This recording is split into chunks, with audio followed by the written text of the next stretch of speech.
You motherfuckers are already taking my nose. We just started. We didn't even start. I now just started. What's wrong with you people? Hi everyone, welcome back. We're living. This is weird. Oh, thank you for the carrots, Ash Sanctuary, and also thank you for the sub. You've been subbed for 12 months. You are crazy.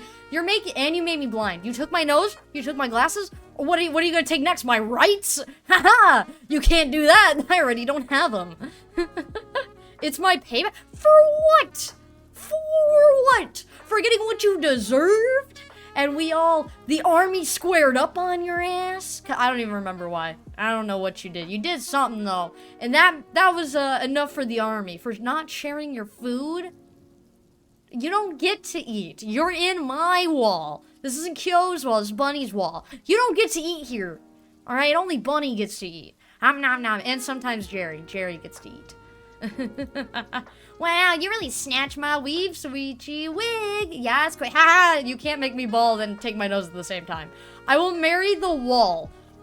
No, also I ruined your streak, kind of. You got 10 now. Fuck! You really snatched my weave, sweetie wig. Yes, queen. Why are you guys making me into a fucking Q-tip already? What? Is my head like? Welcome in. Thank you for the follow. You're not a parasite that lives in my wall, and you're stuck here forever and never and ever. My neighbors are gonna think I'm fucking insane because of you guys. Jesus Christ. I don't know how loud I can. So for those that don't know, hi, I'm Buddy Milk. I moved. That's why I haven't like streamed in a month almost. Has it been a month? It's been like a month. I would say it has been. Holy ball. I know they took my wig. You're as shiny as me now. Did you go bald? There's so many people. Hi. Hi, Moon. It's been a few years now, sirs. You're looking older than yesterday. Is not. Hold on a second. Last time I checked, I streamed. Did I stream in January? Did I not stream in January at all? When? I don't think I did. I don't think I did stream for the new year. I guess it has been a year, huh? But hi, Moon. How you doing? Hope you're doing wonderful. I am doing good. But yes, for those who don't know, and why my room sounds echoey as fuck, I don't know if noise canceling is really doing anything. I moved! I made my own apartment! With the cats, of course. I have the chonkies. I have the chunks. The chunks. The chunks. The chunks. The itty bitty bonks. My mouse is also on the verge of death. I should have charged it. I was not prepared. My charger's in the other fucking room. So instead of now it being right behind me, my charger is just gonna be all the way in a different room. That was my payback. That was my payback cause I wanted to play Fortnite, but I was too lazy to open my laptop. Also, you declared war on me and Los Angeles. Fuck Los Angeles. We will bring hell to their doorstep. That's why we started war on you, because you went to Los Angeles. Yeah, you left the wall. Get back in the wall now. It's time to get back in the wall. That was kind of mean. The wall felt a little lonely without one more person in there. War! War! War! Everyone spam war in the chat and the knife emotes. We will commit an arson. I'm gonna stay in San Francisco. No! You should leave, like right now. I've been chilling in bed, been doing some art for a bit. Yeah, I know, I've been seeing some of your art. I love the designs. They're so fucking awesome. Even the ones that aren't meant to be, I like them a lot. I'm big into designs. Like, I love concept art for a lot of things. That's why I keep every single piece of concept art I've ever done for my model. I even have the original concept art for when I was a carrot farmer. Before the whole, hee hee ha ha, where's the detective? Hee hee ha detective mode. Why do you want to collaborate? What do you want from me? Hold on. What is happening? Hello?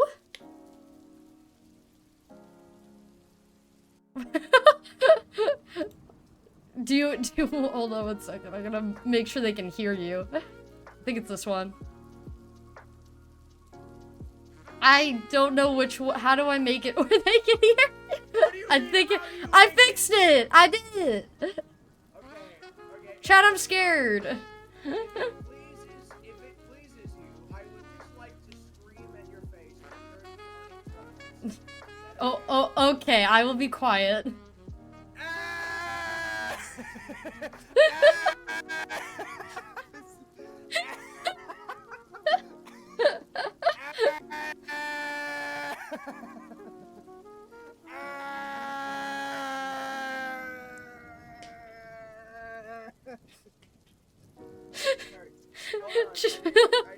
I think one of your viewers came in going, sure glad I'm not that guy. Oscar, shut the fuck up. Okay, I think that's good. Thank you. Did you get all your screams out? Yeah, I feel better now. Thank you. No, hold on. You're gonna think this is funny. I have to open up fucking Twitch again. Oh, Oscar, you're now a parasite in my wall. Oh God. We're nutting. It's nut time. That's good. Oh, it's good. I'm so glad. Hey, Milk. Have I ever told you how much I want you to fucking die? I know! You're such a good friend, Nix. A good empress. I don't think you understand what I'm saying. I am praying every night with my hands clasped, my knees on the ground as I lay on my bed, begging the heavens to give me some modicum of mercy that would lead to you dying. I need you to understand this. But why would you do that? We're such great friends, aren't we? No. What? We What? are calling us friends. Did you do it again, or is this Can I not get any safety? Everyone in Nixified's chat, you guys should just start spamming Luigi Nut. Okay, yeah, guys, you should give me $2.50 over and over again. $2.50. I spend $7 each time. I buy the 500 bits, and then it's that way I can do it twice. Oh, okay, that's good. I thought you were talking to yourself, cause hold on, let me turn them up. No, yeah, because I need to be more louder. Yeah, that's great. Anyway, Yeah, bless our ears. Thank you for nothing. I hope you die. Have a great stream. Goodbye. Alright, goodbye! Everyone should go follow Nixified. They're quite funny hee hee ha ha's. I don't know what that was. I forget that Twitch has the knock feature, and I don't like it. That's scary. That's some scary shit. I only got money for like 1 or 2 aneurysms. That's good enough. That's all we need. 1 or 2 aneurysms. Yeah, for those that don't know, I have this thing on Nixified's channel where I will spam Luigi Nut. That's actually what the raid alert is on my streams. It's Nixified screaming with a kazoo to Luigi Nut, and it's funny. Knock on wall and chew it. No, we're not chewing the wall. We're not kissing the wall. We're not chewing the wall. We're not fucking the wall. But no, yeah, I've just moved out though. I'm very excited for this new journey with y'all in the new walls. Though we've already had problems, and I've only been here like a week. Like my dishwasher flooded. The first night I ever spent in my own house, everything flooded. My whole kitchen became the new fucking Mediterranean Sea. Specifically the Mediterranean Sea. What? Emmy asked, can we fuck Sasuke from Naruto? Devilish face. There's a child. There's a child. I don't care if he becomes an adult later on. That is a child in Naruto. No! No! We're not fucking the ninjas! I'm so sorry to my neighbors. That's another thing is too. Pregnantize the wall. Okay, we're not gonna make the wall pregnant. That's just weird. Oof, leaking washer suck. Yeah. It's one of those legacy washers. So it's got like the weird knob in it. and you have to like pull a handle to lock it. I don't like it. But if it washes my dishes, it washes my dishes. However, I called maintenance. I put a maintenance report. I come home, I think on like Monday, or not Monday. I think it was like Tuesday or Wednesday. And I see my dishwasher is running when I was gone, because I just got home from work. So I was like, oh, maintenance must have came by, and like they must have fixed my dishwasher. Stop plonking me! I'm telling a story. A little funny story. I think it's funny. I don't know. But no, I thought my dishwasher was working. I'm like, oh, it's running. They must have like ran a test and like now it's running. It'll be fine. So I'm like, okay, well, I'm dirty from work. I'm gonna go hop in the shower with the door open because I live alone and nobody should be coming in my apartment when I lock the door. That's what should happen if you lock the door to your apartment. People cannot enter. However, maintenance has keys. I am so lucky my maintenance guy knocked on my door. You would think, but Windows I live on the second floor. If you're busting through my window, kudos to you. You know what? I'm amazed. But no, I didn't realize maintenance was coming back. So luckily, this man must have heard like my shower running or like the water going through. He knocked on the door and I was just like, I'm coming! Hold on! 1 second! Don't open the door! And I had to quickly like turn my shower off, get dressed. I was like, close here! I gotta get more clothes! And I looked at the people and I saw it was like this maintenance student. I was like, oh man, I'm so embarrassed. It's in the shower easier. Dying. He came in though and he's like, hey, I put a timer on your dishwasher. I just came to check on it. I'm like, oh, cool. More head pats anytime.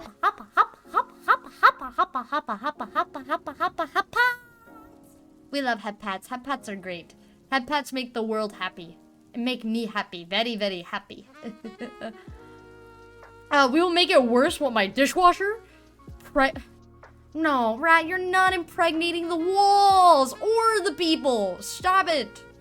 I don't think the rat cum can do much. I'm not gonna lie. I'm doing my... I thought you said doing my girlfriend on stream tomorrow. I wasn't reading. Oh my god. I was thinking about impregnating the walls.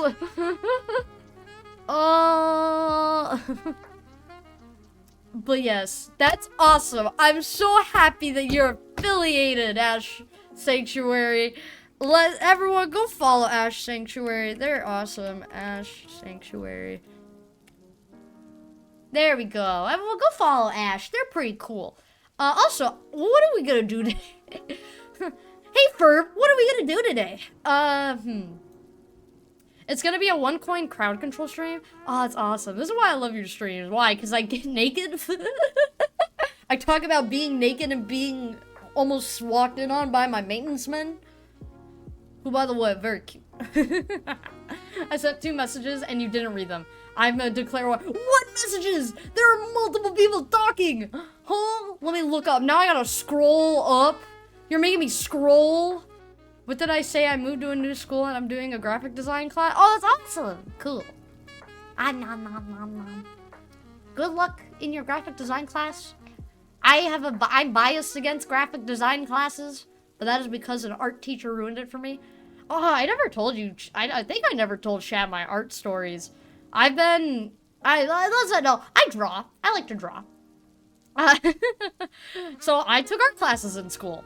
In middle school, we had Miss Satan. That is what I like to call her. She failed me because I missed an optional project. Crazy, but okay. And then in high school, we had 2. We had Mystery Lady, and eventually we got Mr. Cool Man. I'm gonna call him Mr. Cool Man because I don't want to dox this shit. You and I were in our class together at senior year, yeah. Bunny is a drawer. I like to draw. I like to eat paint. Yummy paint. Yummy paint water. I don't sip it like you normal people. I am a high-class individual. I eat it. I turn it into a gelatin. Not a gelatin, a gelatin. and I nom on that. I'm actually drinking paint water right now. Or eating it. I'm eating it. But no, in high school, or I think it was it was middle school-ish. It was like 8th grade, so that's middle school for America. Like junior high, whatever. We ended up doing a graphic design project, and it was all about patterns. Like everything needed to have a pattern. So I went with like a circus theme where everything had lines, the red and white line pattern. I made things even like hidden in it, where it looked slightly off, so you can kind of see that there's something there. And she failed me on it. And Miss Tree Lady pulled me aside, and she was like, "Hey, Bunny, you're never gonna ever like get into an art school, like ever. Like this right here shows that you will never be in college for graphic design." Why are you telling this to a child? Like, what? I think I started crying. I don't remember it because that was like a long time ago. But holy shit. I just still can't believe she fucking would say that to a child. A child, for fuck's sake. Actual bit. Yeah. She was like, yeah, you're never gonna make it in your entire life. You're not gonna have a career ever. I should just be like, fuck you. Now I draw and stream sometimes. How dare she? Now I'm gonna go to college. See, Kyo, you never let her words hurt you because you never heard those words. No more walking for her. She ended up, I think she got fired. Because I remember Mr. Cool Guy kind of like talked shit about her. Yeah. He's like, yeah, she used to be like my teacher or something back in high school.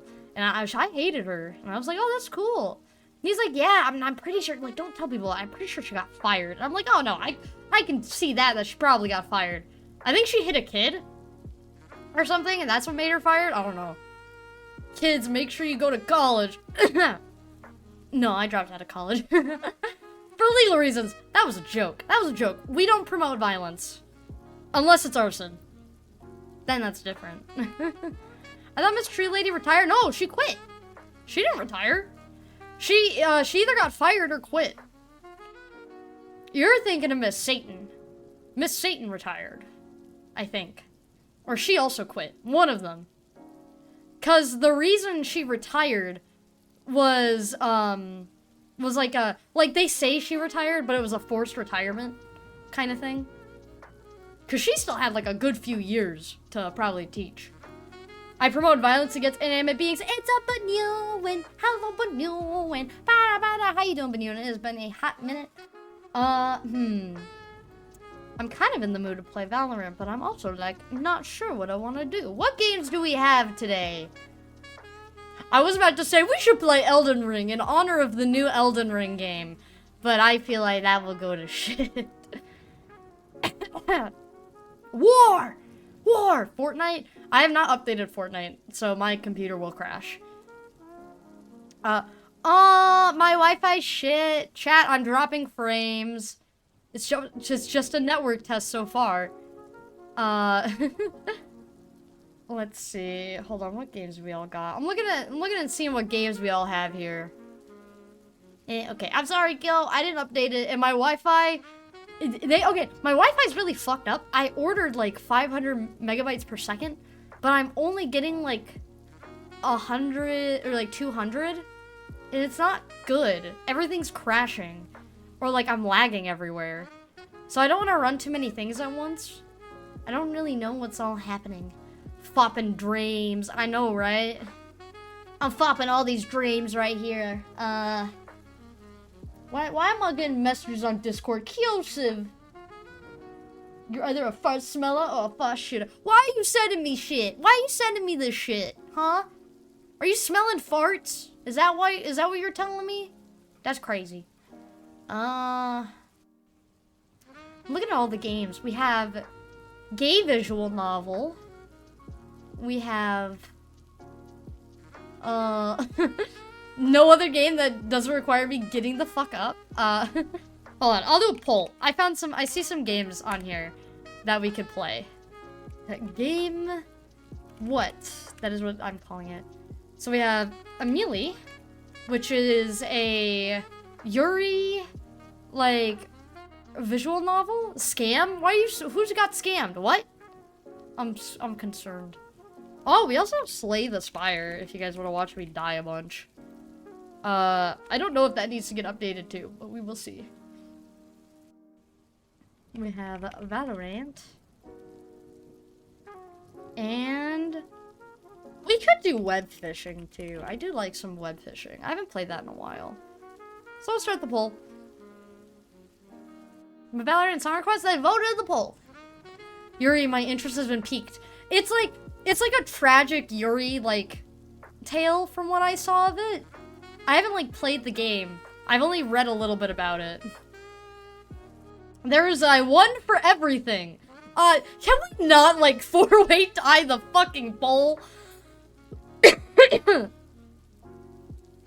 Also, I mean, I'm not too sure if I will be able to do song requests. If we do Valorant. Just because of the internet issue, I can't really run a bunch of stuff. I don't know. We can test it. I can test it and see. We got 2 for web fishing. Did I spell web fishing right? I did. Okay, I thought I put an O instead of an I. I don't know for which I, but like, an I. Aye, Captain!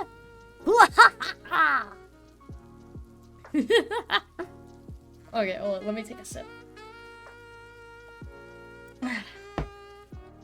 Web Wong. I love Web Wong.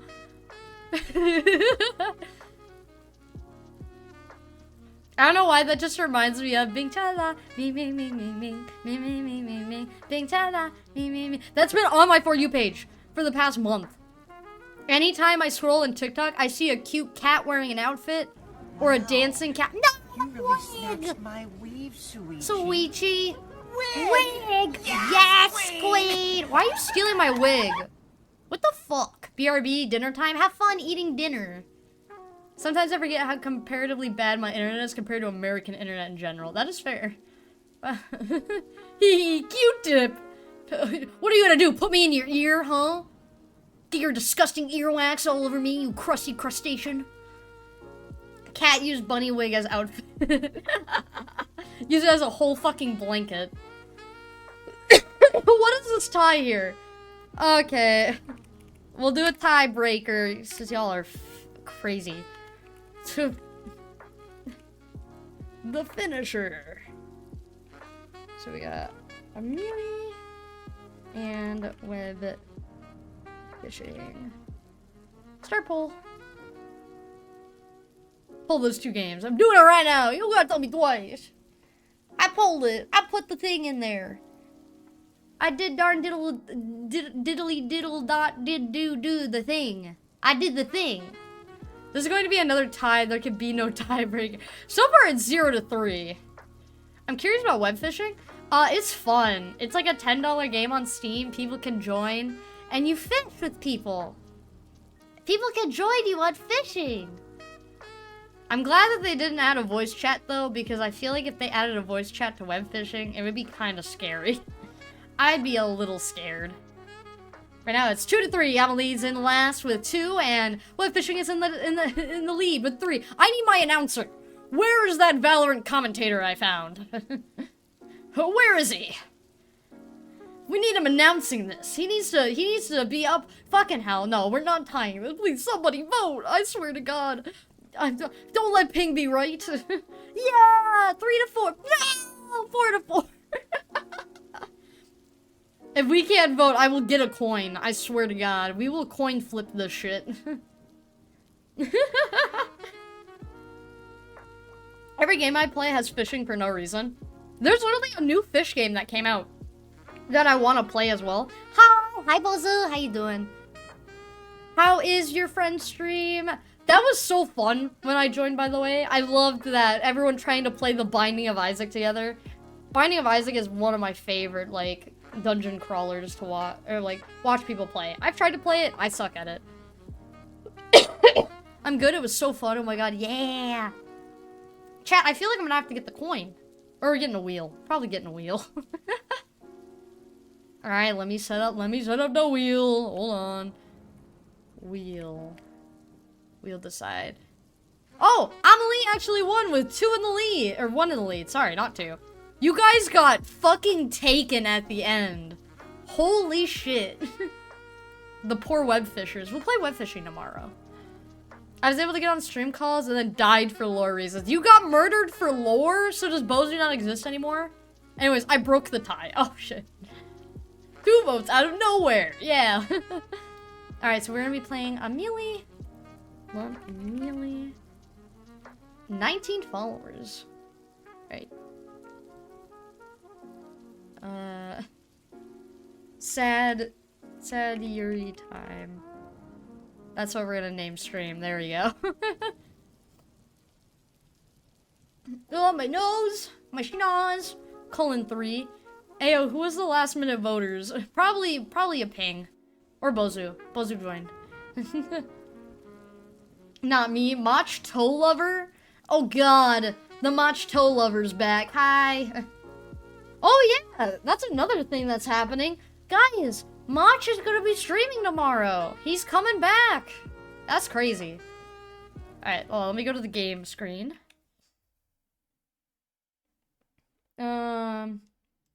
Game capture. It's not gonna be a game capture, is it? It's gonna be a window thing. Oh, no, it is. It is a game capture. Amelie. Amelie. God, this is so weird being on the screen now. English! Ah! My ears!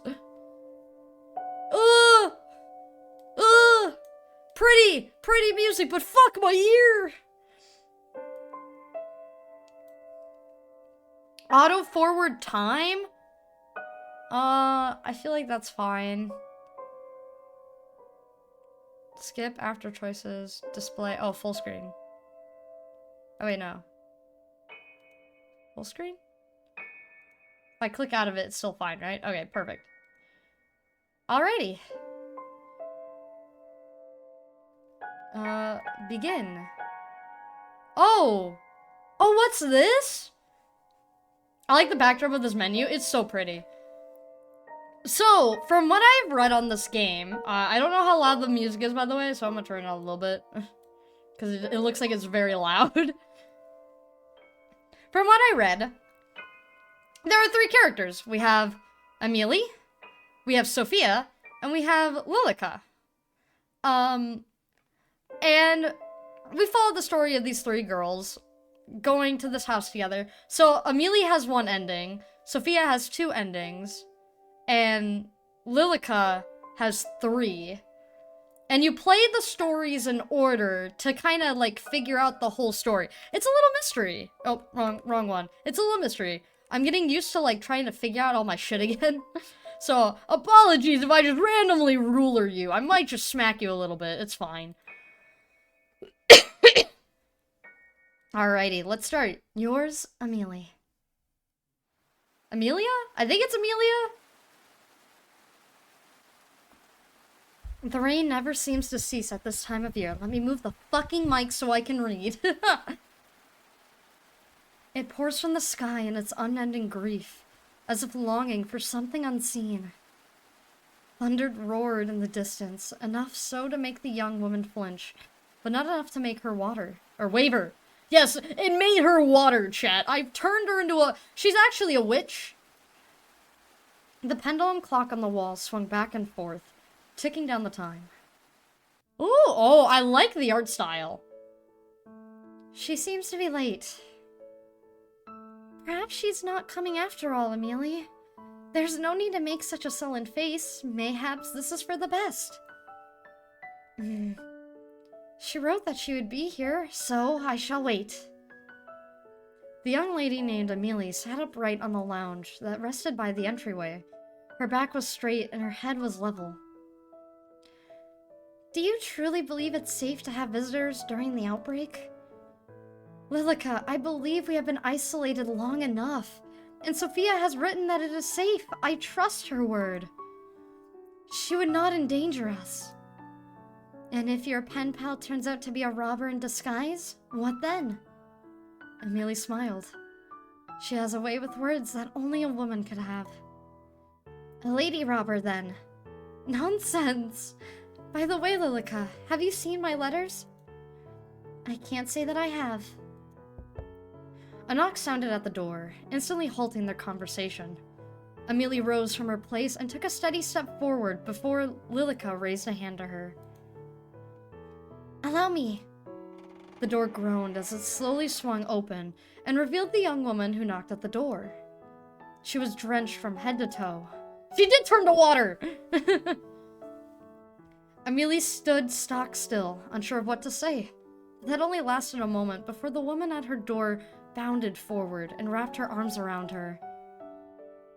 Amelia! Sophia! She blinked before finally allowing her arms to wrap around Sophia's back. I love that Amelia and Lilica? I love that they all look like they're from the Victorian era. And then Sophia looks like she is from the modern day. Hold on, wait. I guess you guys can't really see Sophia. Let me, there we go. Look at her. She's so pretty, though. I love, like, the soft pastel colors. That is really cute. And look, the backdrops are all watercolored brushed. This is so fucking pretty. Oh, I love this. She blinked before finally allowing her arms to wrap around Sophia's back. My, you're completely drenched. Did you forget your umbrella, perchance? Or perhaps your umbrella got carried away by the wind. Lilica pushed the door shut, sealing the building. Huh? I didn't even think to bring an umbrella. The forecast said sunny all day. My fault for believing it, I guess. I can't believe you're truly here. Me either. About time, right? They ask you how you are, you just have to say that you're fine when you're not really fine. Nothing's fine! Because they would never understand. This is supposed to be sad, Yuri. We're all not gonna be fine soon. We're gonna all be crying in the corner. You're just as pretty as I knew you'd be. And you too. But what are you wearing? Seeing your house, I feel like I should have dressed up a little more. Nani oh! No, perhaps it is I that is overdressed.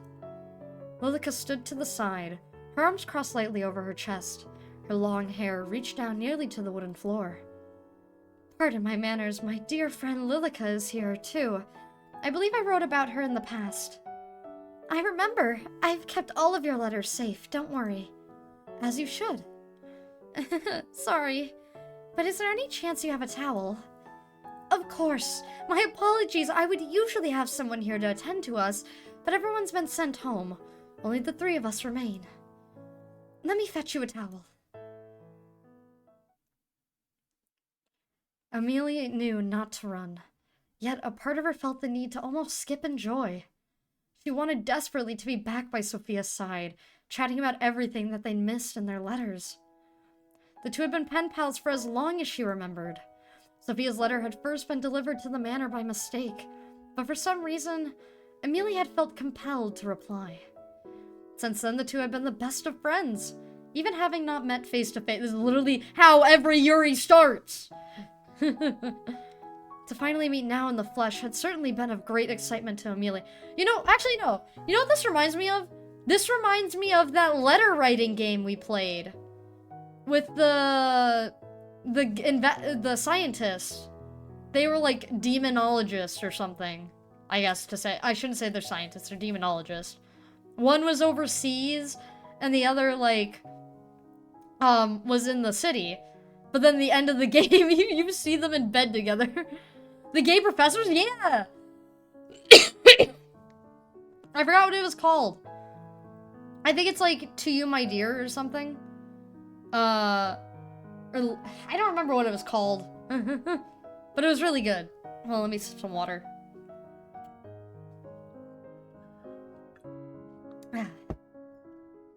To finally meet now in the flesh had certainly been of great excitement to Amelia. She quickly retrieved the towel and made her way back to Sophia's side. Lilica stood a distance away from her, still looking vaguely unhappy. Sophia spun around, a look of surprise on her face when she saw Amelia.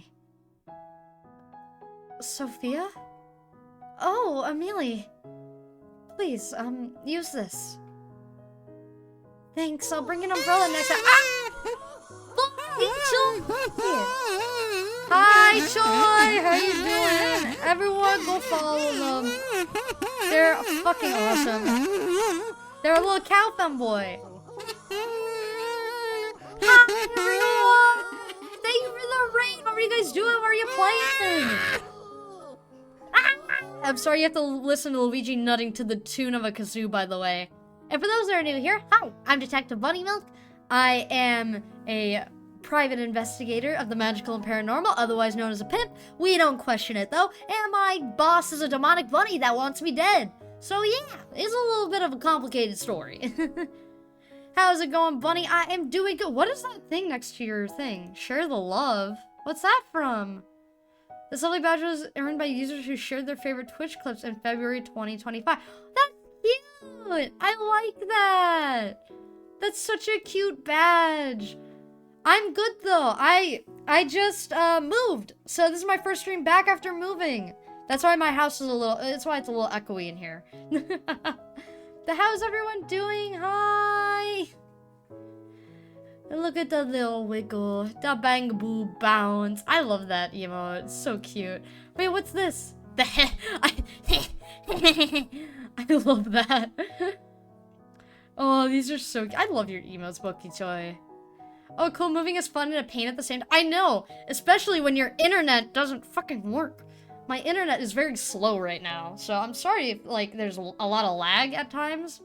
I really can't control that right now. I have to call the internet company and get it fixed. But we're playing a sad YRUI game. It's called Amelia. It's on Steam for, I think it was 10 bucks. But it is about Amelia meeting her best friend Sophia. They've been pen pals for years. And there's also Lilica, who is another friend of hers. I like the art style. I know! I love watercolor stuff. That's why, it's so pretty. It's so pretty. I love it so much. I'm gonna turn Steam on my tablet and lurk to mess with the character AI bots. Stream on. I thought you said Steam. I was like, Steam is on tablet? Yeah, the eyes are, I know. The eyes are so pretty. I love the eyeballs. I just want to lick them. I want to lick that eyeball. Come here, eyeball.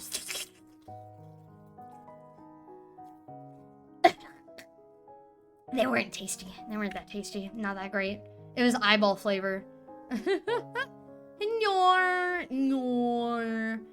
But everyone from the raid, make sure you guys eat some water, drink some food, get a cozy little blanket and some popcorn because we are playing a visual novel. I like to talk a lot for my visual novels. The way you move your model somewhat kills me. What do you mean? What do you mean, huh? Huh? Eh? I mean, I could kill you. I got a ruler. I can slap the shit out of you.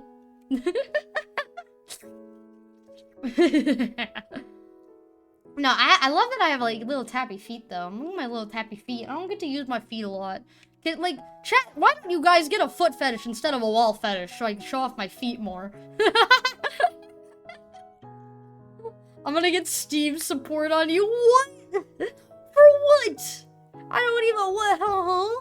I'm confused. Oh, jeez. But thank you, Get Bucky, for the raid.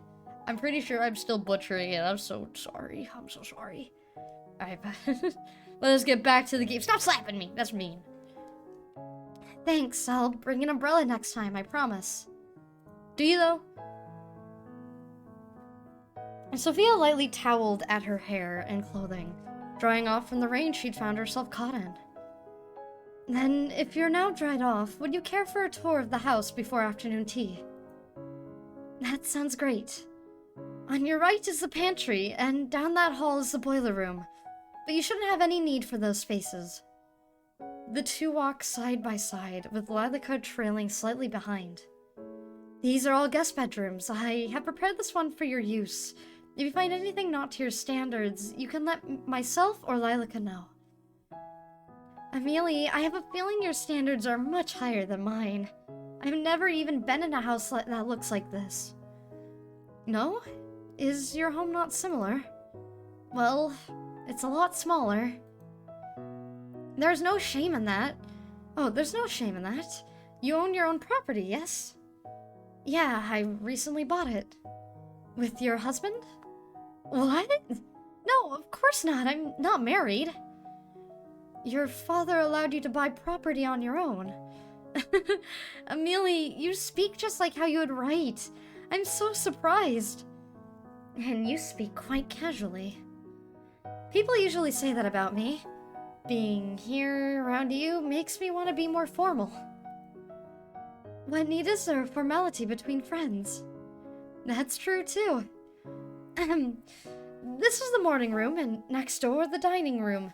We'll be having afternoon tea in the sitting room here. So many rooms. Upstairs is my bedroom, and the master bedroom. I must ask that you don't enter the master bedroom, as it belongs to my parents, who are currently away. Of course, I won't go poking around anyway. All this walking has made me parched. Shall we take afternoon tea now? Sure, that sounds good. Why don't you have a seat while Lilica and I prepare our food? Oh, I can come help. Nonsense, you are my guest. It would be remiss? Remiss? What does remiss of me?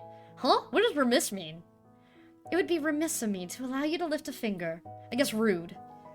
If you insist, but I'm happy to help any time.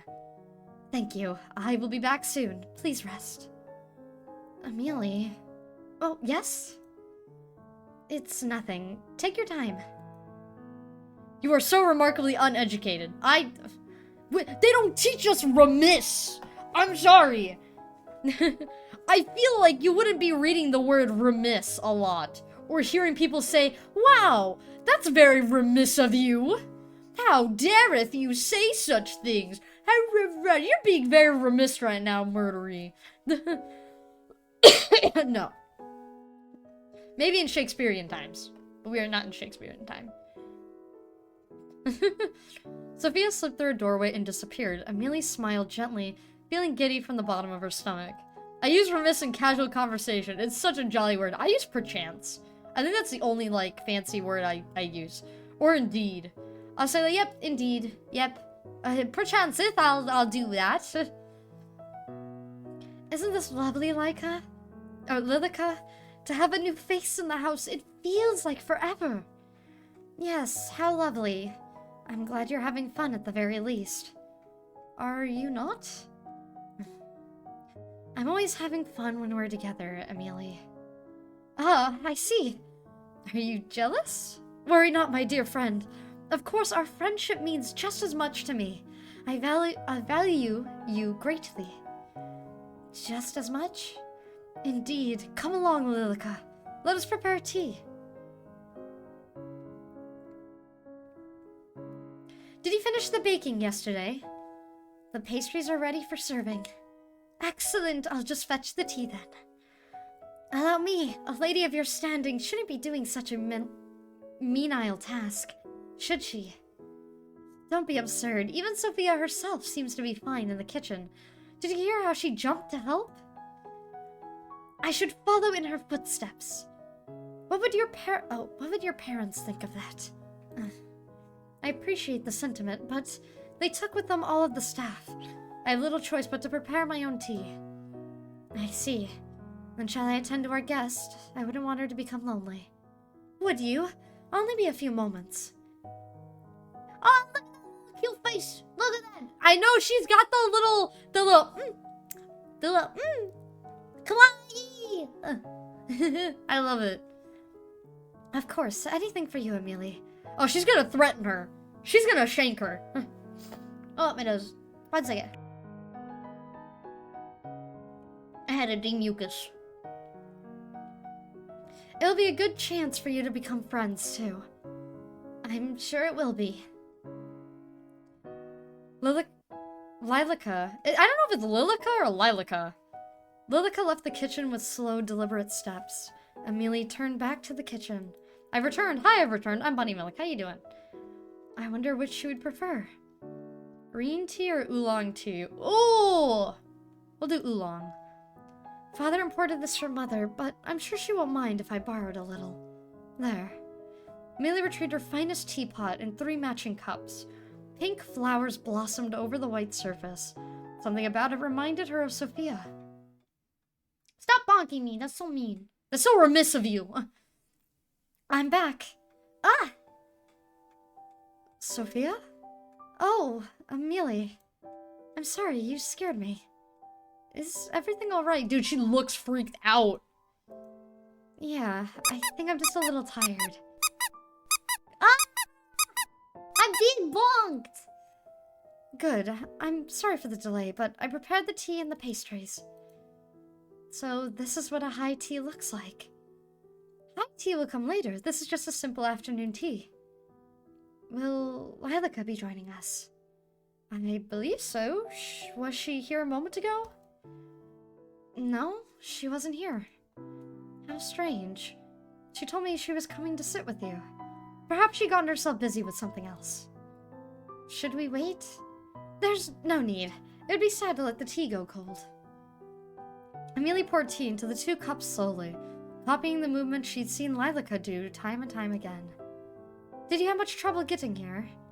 A little. My ride broke down, so I had to walk for a bit. Broke down? Ah, I'm extremely sorry.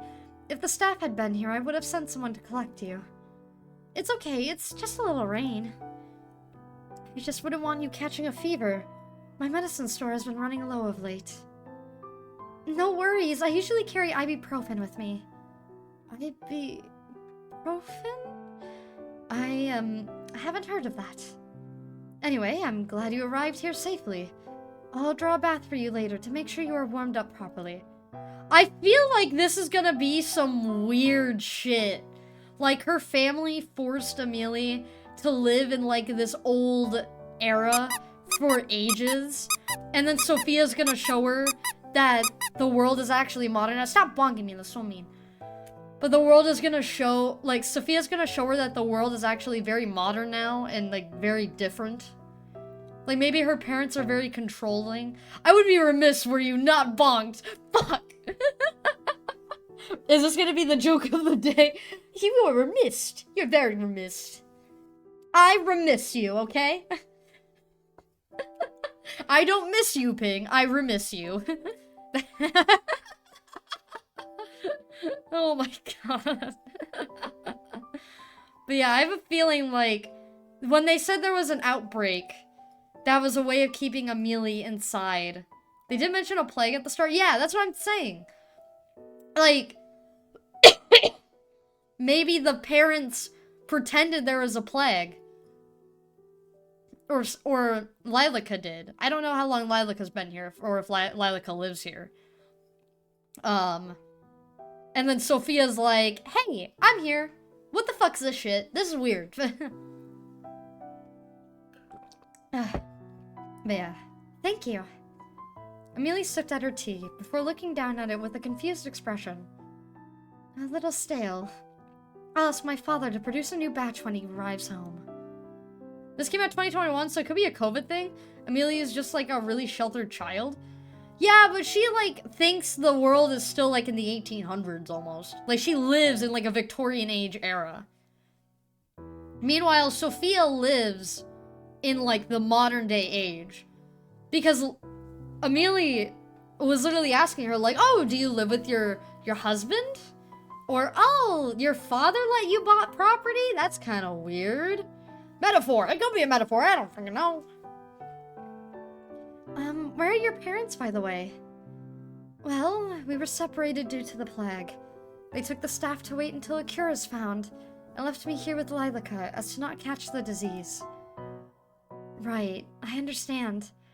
I spent a lot of time separated from my family due to the pandemic, too. Oh, so maybe this is COVID. It warms my heart to find another thing in common with you, Sophia. I was surprised to hear that it's safe enough for you to visit. Perhaps that means my parents will be back soon, too. I think so. The world seems to be opening back up again. So what do you do, locked up in this big house all the time? Well, I usually spend my time sewing or playing music. I used to write, but But, well, my parents wondered if it was feminine enough. I don't really think that matters. If you enjoy it, then I say you should do it. Sophia. Then, what about you? Well, I'm studying art at a university right now, so I guess that's what I spend most of my time on. You attend university? Yeah, although I'm thinking about dropping out. Sophia, you truly are filled with surprises.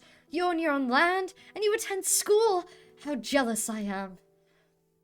Why don't you do the same? Oh, no, I'm not allowed. Of course you are. Anyone can attend within reason. But, well, wouldn't it get in the way of my marriage? You're engaged? Amelia shook her head.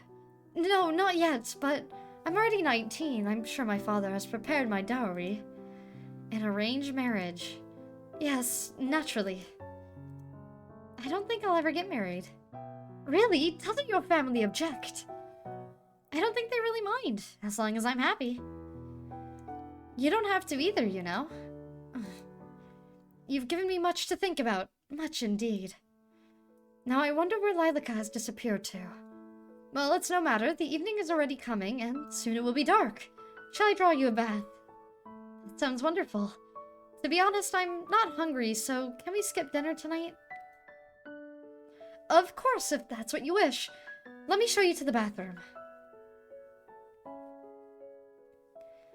You may not believe it, believe it?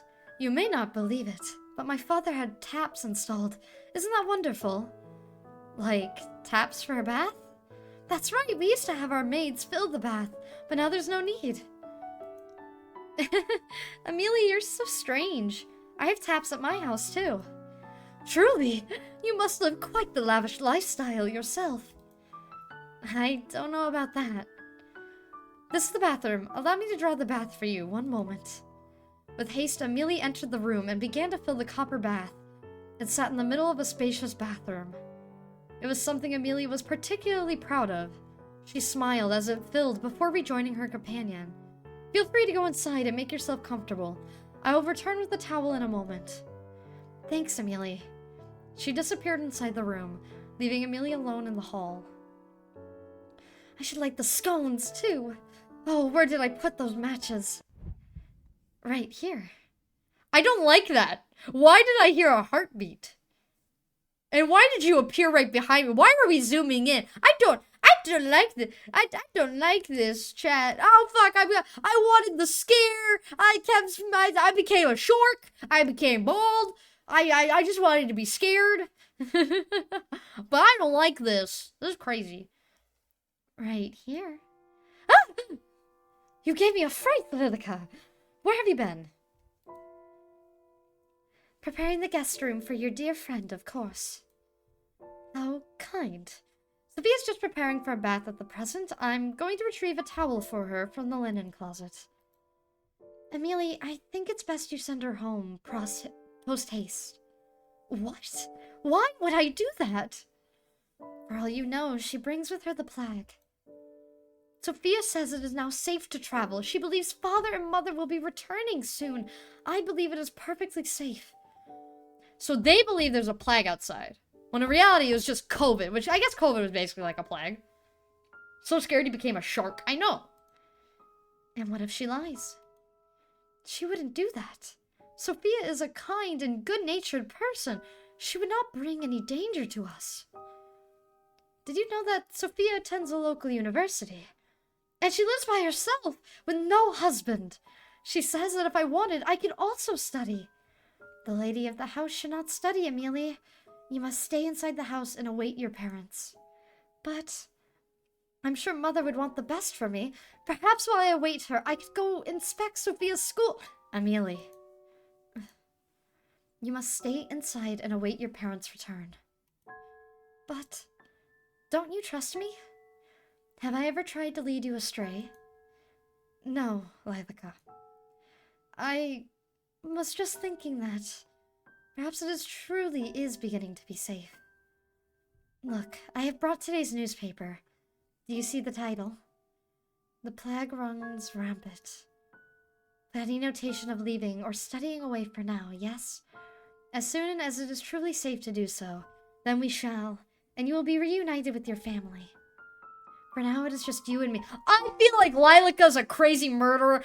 We're going off on a tangent theory. Lilaca's a crazy murderer that is just manipulating Amelia into believing that she has parents. And then Lilaca went to some fucking weird basement and printed out a newspaper just to say that the plague is still happening. I'm going down the deep dive now, chat. We're in the theories. It's just a theory. A gay theory. For now, it is just you and me. Thanks, Lilaca. I'm glad you're here. As am I. The towel. Let me go retrieve it. Go ahead. The linen cupboard was filled with various towels and bedding, all clean and properly folded, thanks to Lilaca. Which would suit her? Pink! This one. It reminds me of her eyes. With her chosen towel in hand, Amelia returned to the bathroom door, where Lilaca awaited her. She first knocked at the door, and when there was no reply, she opened it carefully. The sound of the tap running still came from inside. Excuse me, I'm coming in. Sophia? I knocked, but didn't hear a reply. I brought you a towel. Ah! Amelia first saw a slender marble-like back. Then she noticed the blue hair that fell on those bare shoulders, one side tucked carefully behind an ear. Sophia, please forgive me. I didn't realize you had already entered the bath. No, it's okay. I'm sorry, you just surprised me. I'll leave. The towel over here. Thanks. Did you tell her that she must depart? No, Is something the matter? Are you feeling unwell? Your face is bright red. Sophia will stay until she decides to leave. She literally turned gay! She saw a beautiful naked woman and was like, she can stay. She doesn't have to leave. She doesn't need to leave. She could stay. She could stay. And Lilaca's like, really? You fucking bastard. She needs to leave. But she can stay. She's very pretty. She can stay. You fucking... As you wish. I'm sorry, Lilaca, but the image of that small and beautiful... Literally! This is literally it! I'm not even making shit up! The image of that small and beautiful back filled up Amelia's mind. I believe it is only fair, after she traveled so far, and she is my friend. Amelia's so true right now, I know! Who wouldn't do that? I will finish preparing the guest room. Let me come help, Sophia. When you're done in there, you can come to your room.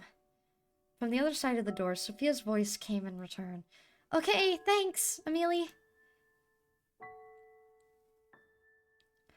The guest bedroom was freshly cleaned, with new linen on the bed and a lit lantern beside it. You did a fine job of preparing the room so far. Thank you, Lilaca. Anything for you. I was thinking, tomorrow, if the rain has cleared up, we can open the greenhouse again and have morning tea in there. It's been so long since we last used it.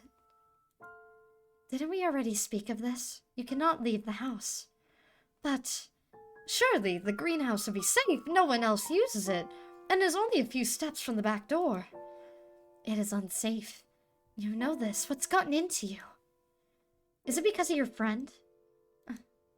I just thought it would be nice to at least sit in the sun. Then you may sit by the window in the dining hall. Is it really so unsafe that even taking a foot outdoors would be dangerous? Yes. Sophia! I see you're done with the bath. Amelia shook her head, trying to remove the image that was still plastered to it. Were you talking about the greenhouse? Yes, did you see it when you arrived? I did, but it looked as if the plants inside had died. Oh, it's impossible. It's barely been any time at all since the gardeners left. I'm sure the plants inside are more sturdy than that. Well, even if they have died, maybe we could go in and replant some things tomorrow.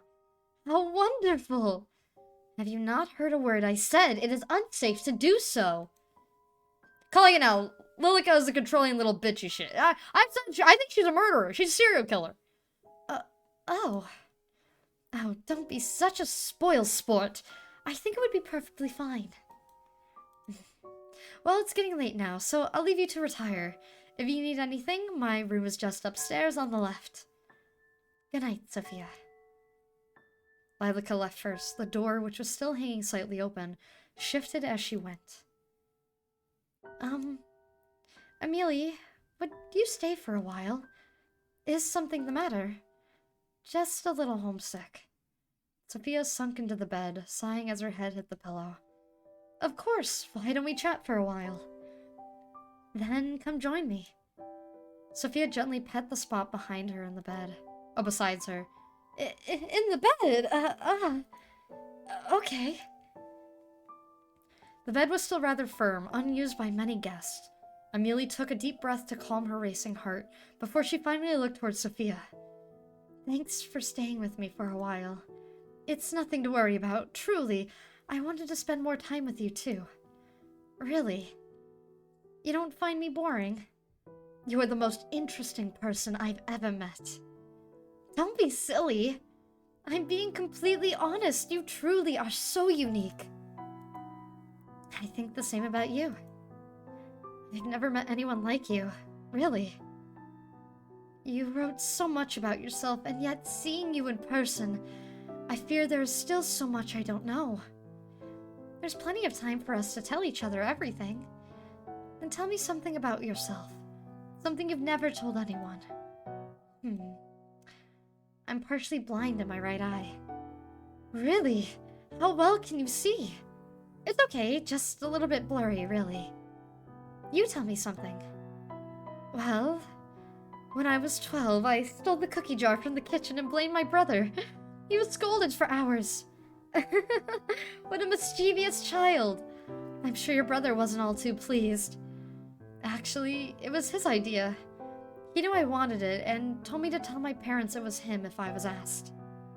What a good brother. Where is he now? Did he go away with your parents? Amelia shook her head. He died when he was 16. Oh, I'm so sorry, Amelia. What happened? Scarlet fever. So my family was left with only me as a heir. And what worth is a female heir? You're worth plenty. More than plenty. Thank you, Sophia, but some days I am unsure. It's your turn again. Truthfully, I said before I didn't want to get married, but that's not exactly right. I do. Oh? I just don't want a husband. Then... I'm sorry. Does it make you uncomfortable? No! I've also thought that I don't want a husband. Whenever my father has brought it up, I felt sick to my stomach. How about coming away with me for a while? Away? Outside of the house? What about the sickness? It's okay now. You'll be okay. You could come stay at my house. I could show you around my school. You don't have to go through an arranged marriage if you don't want to. You would do that for me? You are my dearest friend, and I actually... Lilica, yeah. Lilica just as envious vibes. I think the twist will be her not being controlling, probably. Lilica? At some point, the two women had gotten close enough together that they could feel each other's breath on their lips. The two parted with reddened cheeks. Amelia quickly brushing her skirt off and standing up. I should be going to bed. Please rest well. We can talk more about it in the morning, right? Right. Good night, Amelia. I'll see you tomorrow. Lilica. It is late. You should retire to your bedroom. Yes, I shall. It's nice having someone else around, isn't it? I feel as if the manor is coming back to life. I hope we see Mother and Father soon. I'm sure we will. Shall I see you to bed? Yes, please.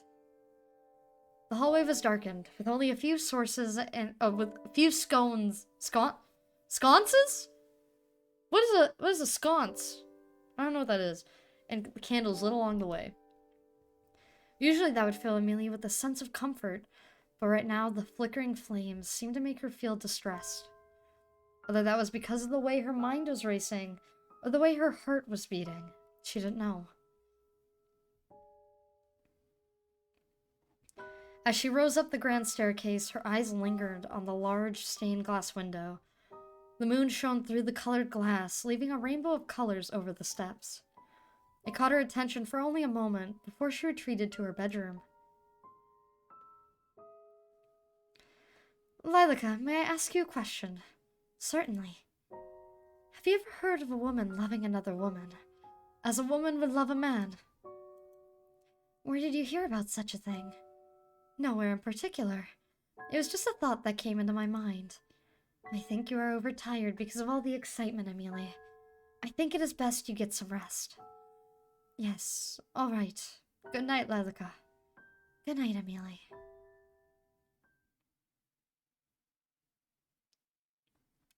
Good morning, Lilaca. I was just on my way to see if Sophia has awakened yet.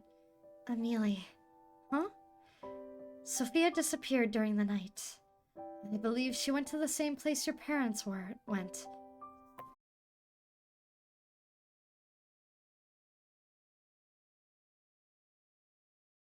This is not true. She wouldn't just leave without saying goodbye. Dearie me, I'm sorry. I told you it was a bad idea for anyone to visit, didn't I? Oh, Lilaca, this isn't fair. I thought she said we would. There. Come here. Lilaca wrapped her thin arms around the young woman, gently patting her on the back. See, you shouldn't depend on anyone else. I'm here. I won't ever leave you. She's a yandere. Amelia clutched at her back, tears already falling from her eyes. We'll be together forever. That's the ending one. Side E, Amelia 101, together forever. Continue. Oh, sorry. Do I begin? Oh, now we're on Sophia. So we have to play all endings before we can get Lilaca. Lilaca has 3 endings. I'm very curious. The rain never seemed to cease at this time of the year. It pours from the sky in its unending grief, as if longing for something unseen. Thunder roared in the distance, enough to make the young woman flinch, but not enough to make her way. Oh, this is the same. The taxi gently rocked as the road turned. Outside the window, Sophia could barely see a few feet away through the raging storm. It made her feel uneasy. In her lap, a letter. She read the words again, despite knowing them off by heart. Dear Sophia, how glad I am to hear that you are well. I am healthy, although I believe I may have a problem with the heart. It has gotten quite lonely waiting here for my parents to return. I am thankful to have Lilaca residing with me, but still await the day where my family will be reunited. But you say that it is safe enough for you to visit, truly? I've never even dared to dream of being able to see you in the flesh. If it is true, then I will await you at the address written on the back of this letter. Yours, Amelia. You sure you have the address right? We're in the middle of nowhere. Sophia stared at the fragile, handwritten address that Amelia had left her, had trusted to her. Yes, this is the right way, I'm sure of it. Her heart wouldn't settle. Meeting what could be a stranger in the middle of nowhere on a day like this. Who wouldn't be nervous? Yet there was something else, eagerness, a thrill, something beyond mere nerves that turned into excitement. She could barely imagine the hand that had penned the letters she had been receiving for years on end, let alone a face. And for some reason, her heart still beat hard when reading the words that the mysterious young lady of 19, from a manor far out in the middle of nowhere, wrote to her. Desperate to calm her jitters, she pulled out her phone, looking to send her worried family one last message of reassurance, only to find that it wouldn't switch on. I'm sure it was fully charged. The rain was falling even more heavily now. In the distance, a building sprang into view. It was surrounded by a tall metal fence, with an ornate grate firmly shut at the front. Just then, the taxi sputtered and rolled to a stop, smoke rising from the hood. What the? I had this serviced a week ago! Is something wrong? Sorry, miss. Looks like we're out of action. It's okay. I think we're nearly there anyway. Pulling the cash from her wallet, she handed over her fare and stepped out of the car. The rain bucketed down from above, soaking her to the very core. She shivered as she dashed towards the iron gate. Surprisingly, it pushed open with little effort, and not even a creak. Sophia stopped in front of a large wooden door, finally free of the seemingly never-ending downpour. From afar, that door seemed inviting enough, but now it looked awfully large and imposing. And yet she raised her fist and knocked anyway. Silence followed. Is this not the right place after all? The door swung open, this time with a low menacing groan. On the other side of the doorway was a fair girl with long brown hair and golden eyes. Sophia, forgetting the fact that she was soaking wet, rushed forward and embraced the girl. Amelia! Sophia! Amelia's gentle arms wrapped around Sophia's back in return, and finally, all of Sophia's worries melted away. My, you're completely drenched. Did you forget your umbrella, perchance? Oh, this is the same.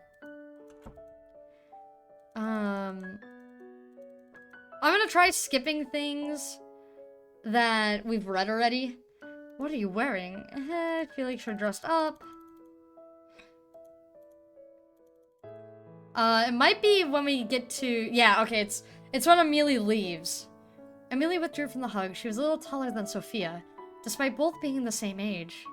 Sophia peered up at her from below before she disappeared down a hallway and into another room. This really is a manor. When she told me about her house, I almost didn't believe it. A layer of dust rested against a tabletop, along with a few other items. On the settee, a newspaper sat open.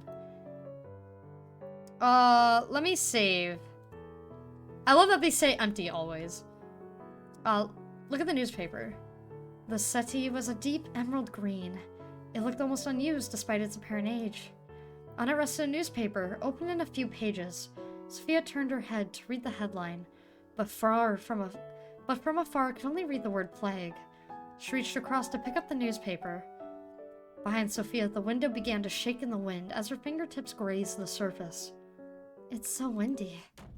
She spun around, just in time to see the front door fly open, and the howling wind filled the entryway. She scrambled to the door, and with great effort, shut it again. Amelia? When Sophia spun back around, the newspaper and the items on the table were all gone. Sophia! Oh, Amelia! Please, use this. Thanks, I'll bring an umbrella next time, I promise. Sophia took the towel in her hand. It was soft but somewhat old. She lightly dried her hair and clothes, but still found herself cold. Then, if you're now dried off, would you care for a tour of the house before afternoon tea? That sounds great. On your right is a pan. Blah, blah, blah, blah, blah, blah. We don't want a husband, we want a waifu. Amelia, she wants you to be her wife. You're the old-fashioned wife. Come inside. Did I miss something? Hold on. I need to go back. I feel very weirded. Upstairs is my bedroom, the master bedroom. I must ask that you don't enter the master bedroom, as it belongs to my parents, who are currently away. From the landing below, Sophia could see the door to the master bedroom. For some reason, her eyes were glued to it. Come inside.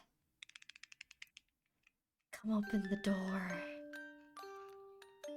We're waiting for you. Of course, I won't go poking around anyway. Sophia shook her head, and time seemed to resume around her.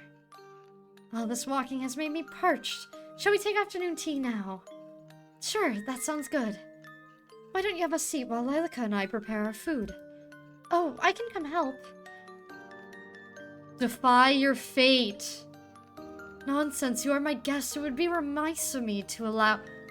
Oh! I think for now, we are not gonna defy her fate. If you insist, but I'm happy to help any time. Thank you. I will be back soon. Please rest. Amelia. Yes? It's nothing. Take your time. We will not defy her fate yet. I want to see what happens to her. The room was spacious and dead silent, apart from Sophia's footsteps as she crossed the wooden floor. Each step was deliberate and slow as her eyes searched through the room. Nothing in particular stood out. What the stinky wabbit doing? We're reading Sad YRUI. How you doing, Bane? Large windows showed a glimpse of the outside world through thick curtains. The rain was still coming down hard, obscuring her view. The windows shook every now and then, but the wind had seemed to die down a little. Behind her, a chair at the dining table had been pulled out, as if it were waiting for her to sit down. Amelia, was that you? Amelia? Her hand rested against her chest, begging her heart to calm. Or Lilica? Whether a hollow laugh sounded through the room or not, she wasn't sure. She quietly sat down in the seat that was left for her. The table was already set, but once again she noticed a thin layer of dust on the surface. Through the silence, Sophia could hear it again. Footsteps. But this time from directly above. The master bedroom. Oh! In front of her very eyes, Sophia watched the scene unfold. A woman not older than 40 removed her shoes and stepped onto the table, yet nothing was disturbed. She reached up and took a hold of the noose. The rope wrapped around her neck like the finest pearl necklace. Join me. The woman's eyes locked onto Sophia's. Her hand was outstretched, waiting to be taken. A rusty smell filled her nose, ascended with the faint smell of perfume. Sophia shivered in response, her breath frosty on her lips. She reached for the hand slowly. I'm back! Sophia. We'll also save this Defy. I'm guessing they're just gonna give us multiple Defy fates. Oh, Amelia. I'm sorry, you scared me. Is everything alright?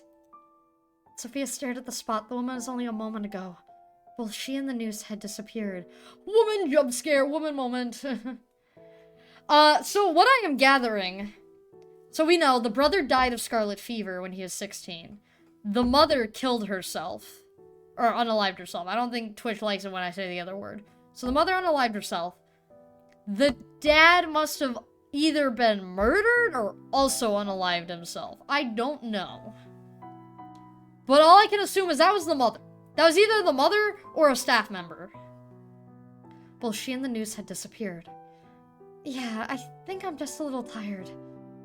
Good, I'm sorry for the delay, but I prepared the tea and the pastries. This is what high tea... Okay, we've already seen this. For some reason, the very sight filled her with dread. Oh, wait, hold on. Sophia watched as the tea filled 2 out of the 3 cups. The third cup sat empty. For some reason, the very sight filled her with dread. She picked up the cup and brought it to her lips. It was oolong tea. The taste was bitter and musty.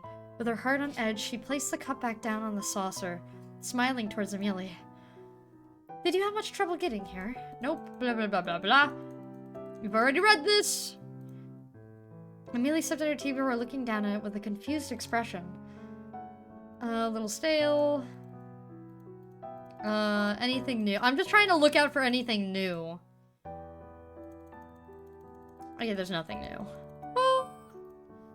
I can't skip. Like, the skip button doesn't let me skip. I think it's because we haven't played this route.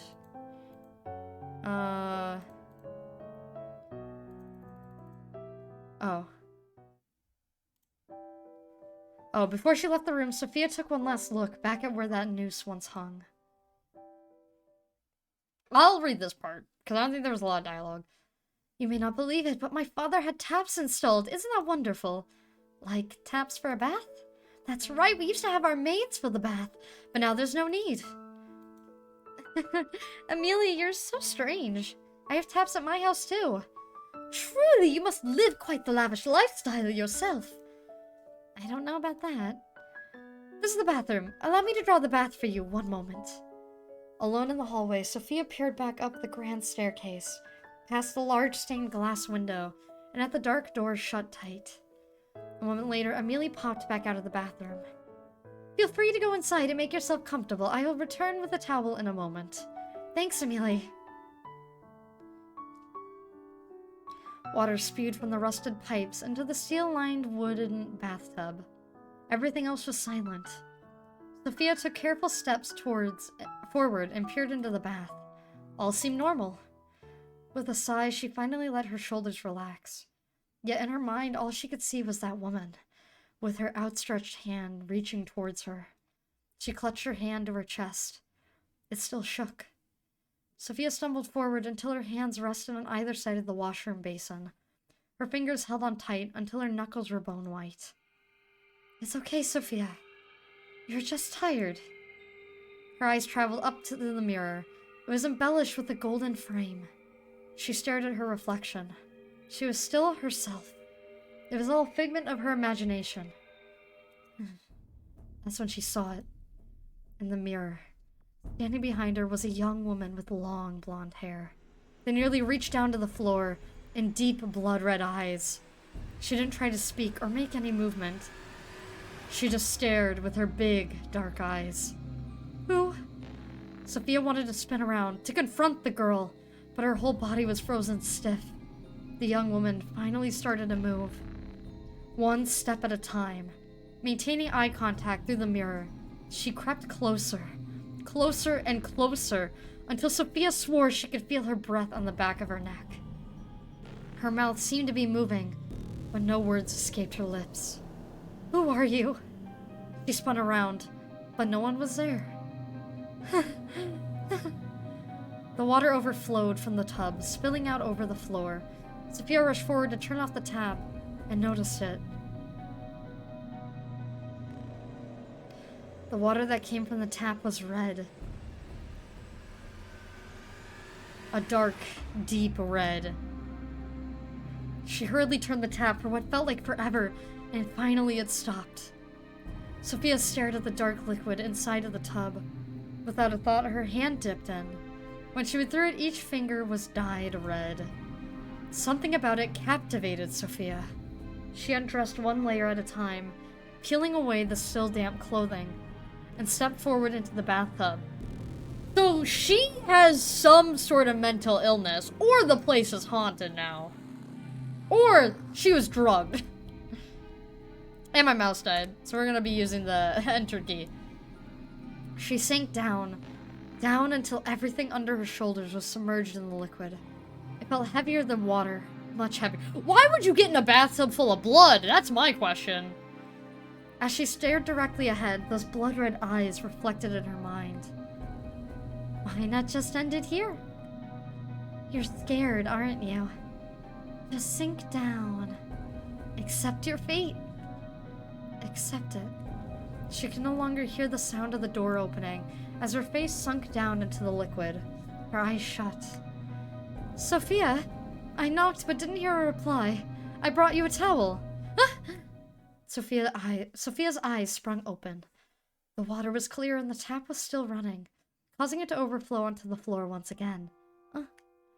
Sophia drew her knees to her chest, still facing away from Amelia's voice. Heat rose to her cheeks. Being seen like this. By her. Sophia, please forgive me. I didn't realize you had already entered the bath. No, it's okay. I'm sorry, you just surprised me. I'll leave the towel over here. Thanks. The door is shut again. Sophia finally turned to look at where Amelia once stood. No one was there anymore. Not Amelia, not a woman in a long green dress, or a young lady with blonde hair. She sighed. What's going on? She sank into the water, although this time fully conscious of what she was doing. Woman instead of woman? Oh, I guess you do pronounce them differently. Sorry! There are multiple women in the bathroom. It is a woman party. Let's go. There's a party in the bathroom. So cool. So cool. I don't know. Not feeling all that much better, she stepped out and took a hold of that towel that Amelia had left for her. Typo! Oh, was it a typo? Water fell from her body as she stared at the cloth. The towel was pink, similar to her favorite hoodie. The towel was old and full of holes and what seemed to be blurred burn marks. Amelia didn't see that. Amelia saw perfect. Everything is perfect. No dust. Sophia is seeing the dust and everything. Reluctantly, she wrapped it around her body. From outside the door, Amelia's voice called out to her. Let me come help, Sophia, when you're done in there. You can come to your room. Okay, thanks, Amelia. Who is she helping? Lilica? She shivered. The room had become awfully cold, and the towel did little to bring her warmth. She picked up her discarded clothes and redressed. Her clothes felt foreign and wrong on her. Sophia took a deep breath, then swallowed hard. I'm okay. The hall was already darkened, with no light spilling in from the windows. A few sconces attached to the walls were lit with live flames, but it offered little in the way of calming her. Step, step, step. The floor creaked under her weight. She stopped outside of her bedroom. Inside, she could hear talking. She put her ear to the door. Didn't we already speak of this? You cannot leave the... Amelia's talking to herself. But surely the greenhouse would be safe. No one else uses it, and it is only a few steps from the back door. It is unsafe. You know this. What's gotten into you? It's not a typo. Amelia's just insane. Is it because of your friend? I just thought it would be nice to at least sit in the sun. Then you may sit by the window in the dining hall. Is it really so unsafe that even taking a foot outdoors would be dangerous? Yes. Sophia opened the door and entered the room. This is why we haven't seen Lilica. I was wondering why we haven't seen any sprites of Lilica and why she said Amelia opened the door.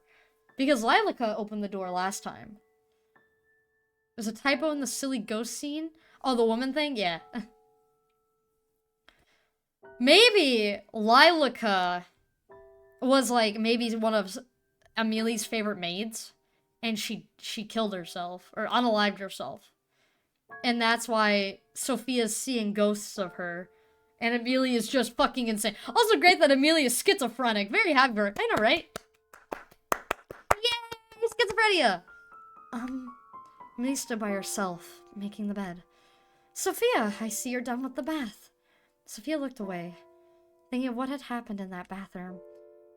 Were you talking about the greenhouse? Yes, did you see it when you arrived? I did, but it looked as if the plants inside had died.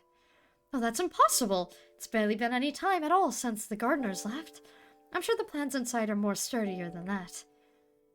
Well, even if they had died... Okay, this is all the same. It's all the same. The door shifted before Amelia could even reach to touch it. Sophia's eyes locked in on the movement. Amelia, would you stay for a while? Something the matter? Just a little homesick.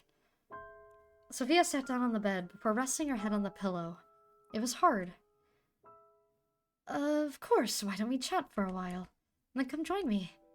Sophia gently pet the spot beside her in the bed. In the bed? Okay. Sophia looked towards Amelia in the low light. Right now, she seemed hauntingly beautiful, as if she were nothing more than a ghost.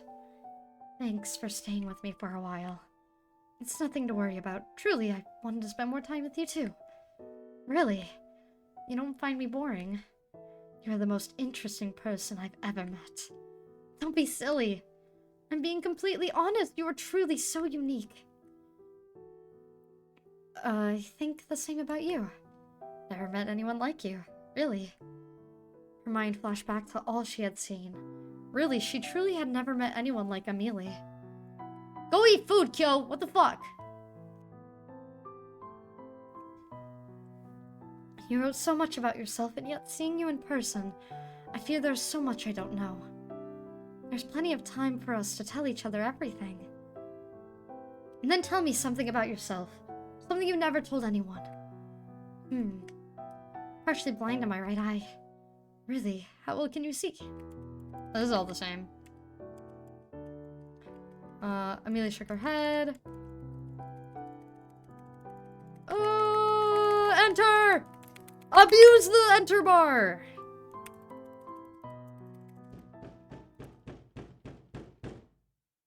Lilaca?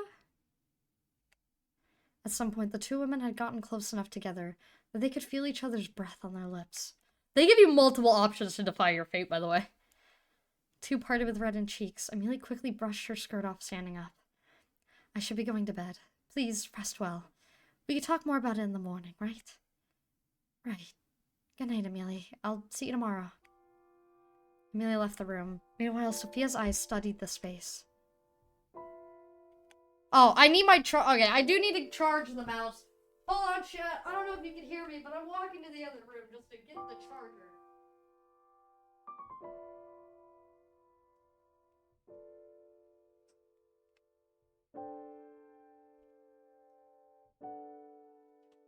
Yeah, no, I thought I could do this with the mouse being dead, but how is it tracking me from that far? Jesus Christ.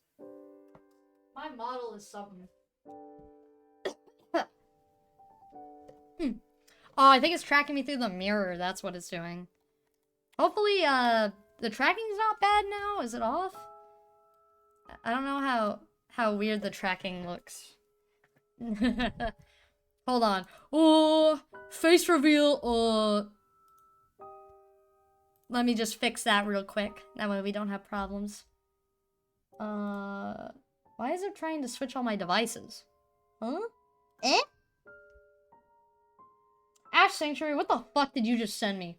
What cursed food item is this? That looks disgusting. What was your model doing? It was going through a phase, okay? It was going through something. Going through some tough times. Alright, accept your fate. For some reason, Sophia just couldn't sit still. She tried to lay down to rest, but turned this way and that, uneasy. I'll get some water. Uh-oh.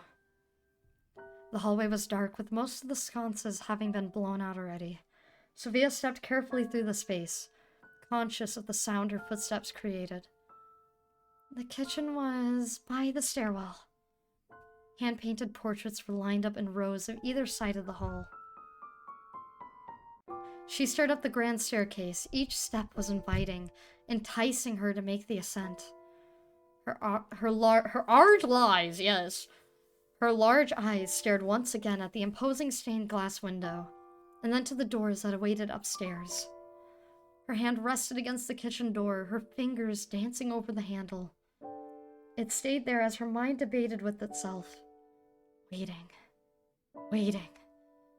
Come here. Come visit us. Her hand dropped to her side as she ascended, past the glass window into the next floor. 2 doors awaited her.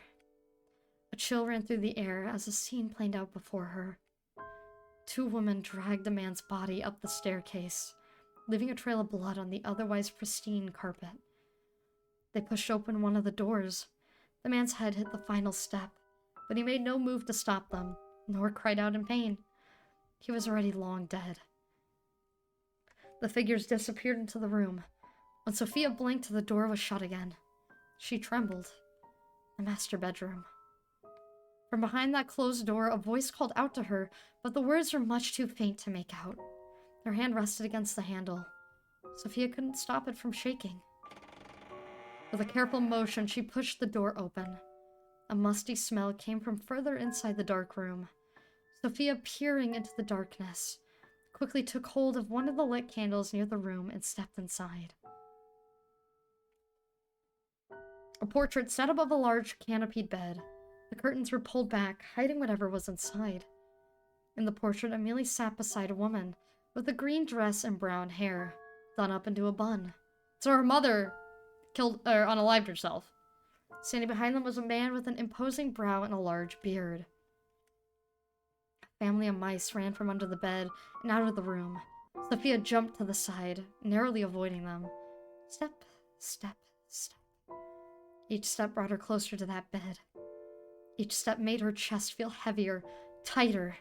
She stood before the bed and reached a trembling hand to the curtains that hid whatever laid inside.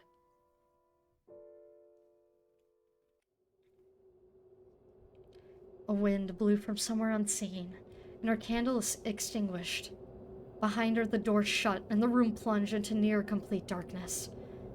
Amelia? Is that you? I'm sorry I came in here after you asked me not to. I'll just go now, okay? Her body fell forward before she had a moment to react.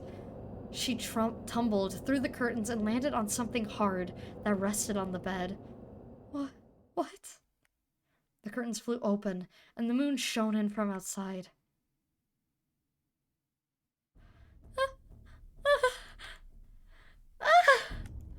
The body she was expecting to find was absent. In its place, two skeletons long ago decayed. They laid side by side, one smaller and the other larger. But now, one was either side of her. Her scream pierced through the air, but no one came running. She tried desperately to squirm, to run, but it felt as if something was sitting on her, holding her down. As she struggled, she saw it. Two dark red eyes, hanging above her, watching. You won't take her away from me. It's Lilaca. She's mine. It was Lilaca. So let's begin. I think the skip button will work now. Oh yeah, skip. There we go. Here's the tabletop. The woods was carved with an interact pattern. Her hand reached across to pick up a book and laid face down. Okay, this is all the same. We will now defy my fate. It would be remiss of me to allow you lift a finger. If you insist, but I'm happy to help any time. Thank you. I will be back soon. Please rest. Amelia. Yes? It's nothing. Take your time. Actually, is it okay if I ask you something? Oh! Of course it is. Is there someone else in the house with us? There's no one else apart from myself, you, and Lilaca. And Lilaca is... She's just gone into the kitchen. Didn't you see her enter? Right. My vision must be playing up. Is something the matter? No, it's fine. I'll wait for you inside. I clicked Defy. Hold on. Defy. Do I have to constantly click it? Amatrix! We're gonna die now because you got here. God damn it. I'm sorry, you scared me. Is everything alright? Sophia stared at the spot the woman was at. Amelia, something is the matter, isn't it? Did something happen within this room? Happen? What exactly do you mean? Did a woman with brown hair tied into a bun and a dark green dress ever lived here? Well, it sounds to me like you're describing my mother. Your mother? Yes, she's just as you described, but you couldn't have seen her here. She's still away. Right. Let me pour us tea before it gets cold. Will Lilaca be joining us? I believe so. She was here a moment ago. Okay, and then this is all the same. And we will defy our fate one last time. Hopefully we'll live. As always, I'm the architect of your anguish and despair. You really are. How you doing, Amasis? It's been a while. At some point, the two women had gotten close enough together that they could feel each other's breath. Kiss! Kiss! Kiss! Kiss! Kiss her! Kiss her! Kiss her! Don't be shy, you gotta just kiss the girl. The two parted with fuck! I should be going to bed. Please, rest well. We can talk more about it in the morning, right? My eyes feel heavy. I'm EP. Go to bed. Go get some sleep so you do not curse us. Right. Good night, Amelia. I'll see you tomorrow. Amelia, wait a moment. Yes? What does Lilaca look like? What a funny question. You've seen her plenty of times already. With my eye, I sometimes struggle a little. Right, my apologies. She has long blonde hair, done up like this. Millie pretended to put her hair into two low ponytails. What color are her eyes? red, and she wears a dress of white and black, with a red ribbon the same color as her eyes. Thank you, Amelia. Good night. See you in the morning. Amelia left the room. Meanwhile, Sophia's eyes study the space. Defy your fate. Are you here, Lilaca? Silence followed. If I stay here, will I live to see tomorrow? More silence. She gulped. The flame by the side of her bed flickered wildly. Sophia laid back, shutting her eyes, but she felt as if someone was watching her, waiting and biding their time. Cold tendrils wrapped around her throat like a snake, cool like ice and getting tighter and tighter. She couldn't breathe. She couldn't even move. She opened her eyes, but no one was there. Sophia wasted no more time. She jumped to her feet and quickly shoved them back into her shoes and headed for the door. It opened without any resistance. Outside the room, the hallway was dark. Lit only by a handful of candles and sconces. Sophia swallowed and stepped out. The house was silent. Sophia took careful steps, but the floorboards still squeaked loudly beneath her. During the day, she hadn't even noticed it, but now, wrapped in darkness, it seemed as if those small sounds would wake whatever was sleeping inside this house. Amelia? Lilaca? She whispered, but heard no response. Upon being met with only more silence, her footsteps sped up. Far in the distance, she heard something shift. A slight sound, one that wouldn't normally be noticed. But for Sophia, it was enough to make her heart race. She sped to the end of the hall and stood at the bottom of the grand staircase. Above her eyes honed in on two doors in particular. The master bedroom and the door to Amelia's room. Amelia. Choice was obvious. Sophia raced up the stairs and stood in front of the door to her pen pal's room. But as she went to knock, the door fell open. Amelia? Are you in here? She received no reply. Sophia's head spun around. From somewhere deep in the dark, a gentle tune was being played so skillfully. Her arms dropped to her side. The sound consumed her. Sophia drifted back out of Amelia's bedroom, chasing that dreamy song. Step, step, step. Through the darkness, all that mattered was that sound. She came to the end of the hallway. A single door stood in her way. A bookcase was pushed to the side. Without a second thought, she pulled it open. In the center of the room, surrounded by candles, Amelia sat. Her skirt fanned out around her. Spread out over the floor were piles of letters. Upon closer inspection, each was filled with words that had been crossed out and signed with yours, Marianne. Amelia? Amelia, are you awake? Her eyes were shut tight, yet her hands moved enough to play the sorrowful tune. Please, listen to me. Amelia! Lilaca, is she... She isn't... I'm not what? You're going to leave her, aren't you? Sophia heard the door shut behind her. She backed up quickly and tried the handle, but it was stuck.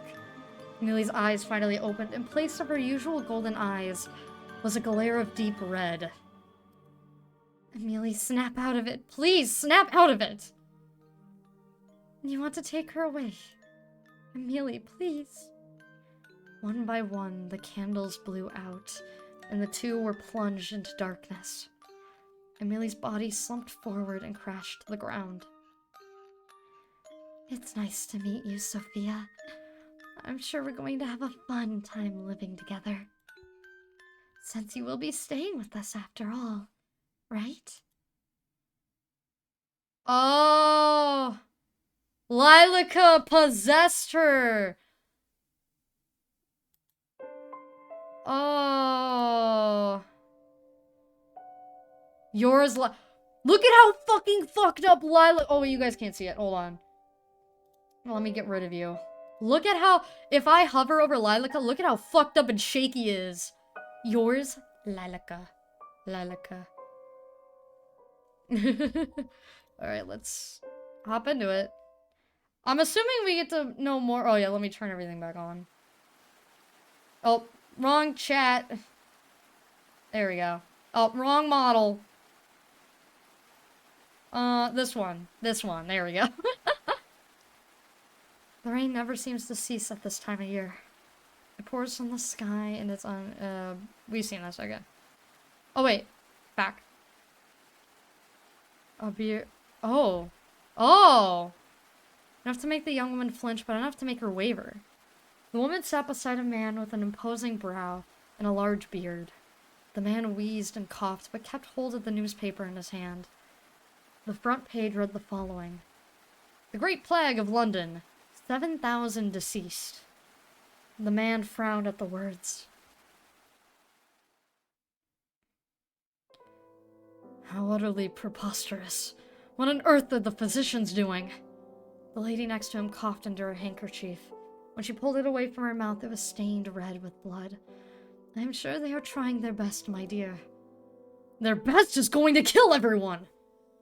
Forget this rubbish. Amelia is still well, and finally of age to marry.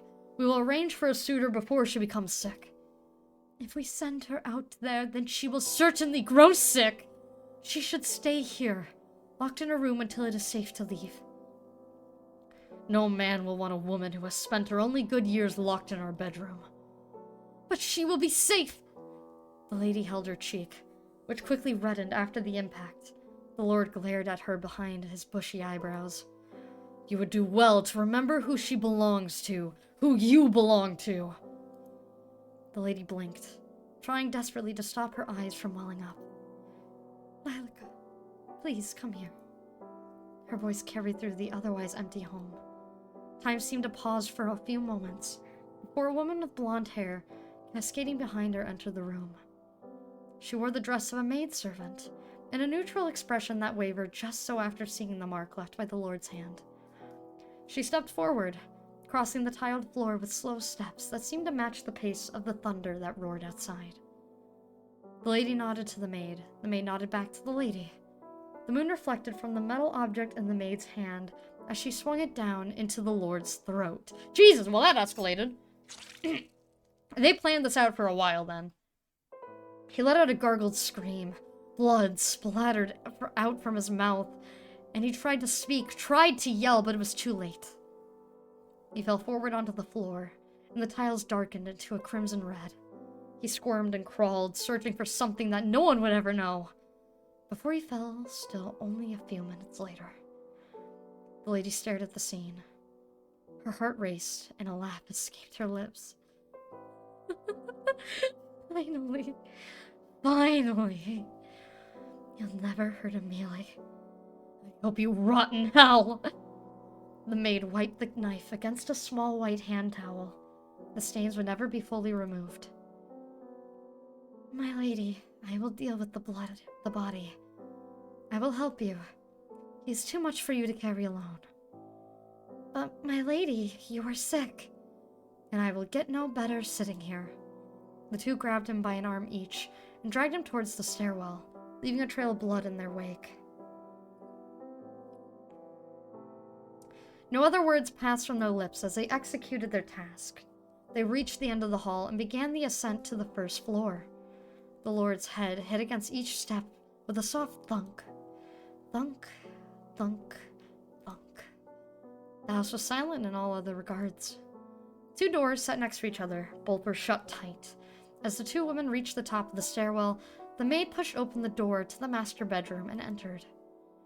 The room was spacious and clean, with fresh bedding left by the maid just the same morning. On the wall above a bed, a newly painted family picture. The two struggled and finally lifted the man into the bed. His face was struck in a terrified expression, and his clothes were ruined. You will protect Amelia, right? I'll do anything you desire. Then let us begin. Lightning struck somewhere in the distance, lighting up the otherwise darkened room and showing many things that should have been left unseen. The maid removed her shoes and crawled into the sheets beside the corpse, while the lady dipped her fingers into the lord's wound and drew a line of blood around the bed. She spoke softly to no one in particular, chanting words that should never be chanted. When she was done, she stepped over the threshold and approached the maid. Never let anyone hurt her. Protect her, no matter what. I will, my lady. Thank you, Lilaca. You'll never truly understand how much your actions mean to me. The lady leant forward and left a soft kiss against the maid's lips. It was brief and gentle, and something the two had wished to share for longer than either would admit. So, Lilaca is not in love with Amelia. She's getting that MILF! She's going with the MILFs, alright? She knows what she wants. She's like, sorry, Amelia, I don't want you. I want that. I want your mom. I'm sleeping with your mom, Amelia. As the lady pulled away, the maid drew her knife, still smudged with blood, and brought it to her veins. Goodbye, Lilaca. Goodbye, my lady. So she also unalived herself. So that's her in the bed next to the husband. The maid blew blood out slowly. Painfully slowly. The lady gasped for air and clawed at her neck. Everything in the manor became still. Everything, apart from a young lady named Amelia, who sat in her bed upright, feeling a deep dread in the pit of her stomach, and another young lady named Lilaca, who stood over two corpses lying beside each other in bed. She became immortal. The young lady named Lilaca stared at the maid in the bed, her own face, her own blood, seeping through the bed. And yet here she stood. She looked at herself in the mirror and saw a different person entirely. She was no longer the maid. She was Lilaca. Her voice was softer, her hair longer. It worked. When she turned back towards the bed, Lilaca froze. Both of the bodies were gone. And in their place, two skeletons. How long has it been? She walked towards the door and found it locked. Digging through the tattered clothes of the long-dead maid, she retrieved the key and opened it. The door besides the master bedroom sat ajar just enough for Lilaca to peer in. Amelia sat in the end of her bed, staring at herself in a small handheld mirror while brushing her hair. She hummed a quiet tune, but froze as her eyes met Lilaca's. Who are you? I'm Lilaca. Lilaca, but... Your mother told me that you had a maid named Lilaca. What a coincidence. What are you doing here? How long has your mother been gone? My mother, I saw her. She frowned and clutched her head as if she couldn't quite remember. I saw her just this morning. I see. Your parents have left to be cured of the plague. They've asked me to stay here with you until they can return. Really? A cure truly exists? That's right. So until then, how about we be friends? Amelia's face lit up, and their eternal friendship began. They became immortal! I feel like if Amelia leaves the house, she dies. Like, she'll perish. How many years had passed since that day? Neither could tell. Time seemed to stand still within that manor, out in a field in the middle of nowhere. And that's the way Lilaca wished it to stay. Lilaca, a letter has arrived. What? Her blood ran cold as Amelia stared at the envelope in her hands. When was the last time we had a letter? How exciting! Perhaps it's Mother writing that she will return soon. Perhaps so. Oh. Oh? Seems to be addressed to someone else entirely. Perhaps it was brought here by mistake. Then we had best send it back. Give it to me and I will have it returned. A peek wouldn't hurt, don't you think? Lilaca watched as the first crack formed in her fragile world. I will dispose of it immediately. Give it to me. But it was too late. The letter inside had already been let loose, and Amelia's eyes had already taken in the words, left for someone else. Sophia. Lilaca, I think I will write back. I will let her know that I received the letter by mistake. That isn't needed. Please. Just one letter. Thank you, Lilaca. And it was not just one letter. How many letters had arrived at their doors since then? How many times has Amelia spoken excitedly about Sophia to her? Sophia. Sophia, Sophia, Sophia. It's always Sophia. Sophia is the crack in this fragile reality. Sophia. I have to get rid of Sophia. Lilaca? Lilaca's eyes opened with a jolt. I'm sorry, I'm a little tired. What did you say? Sophia, she says she's coming to visit. Another crack formed from the last. It sprawled across reality, threatening to shatter at any moment. Amelia, I don't think that's a good idea. The plague... She says that it's safe enough to travel now in her letter. Perhaps Mother and Father will return soon, too.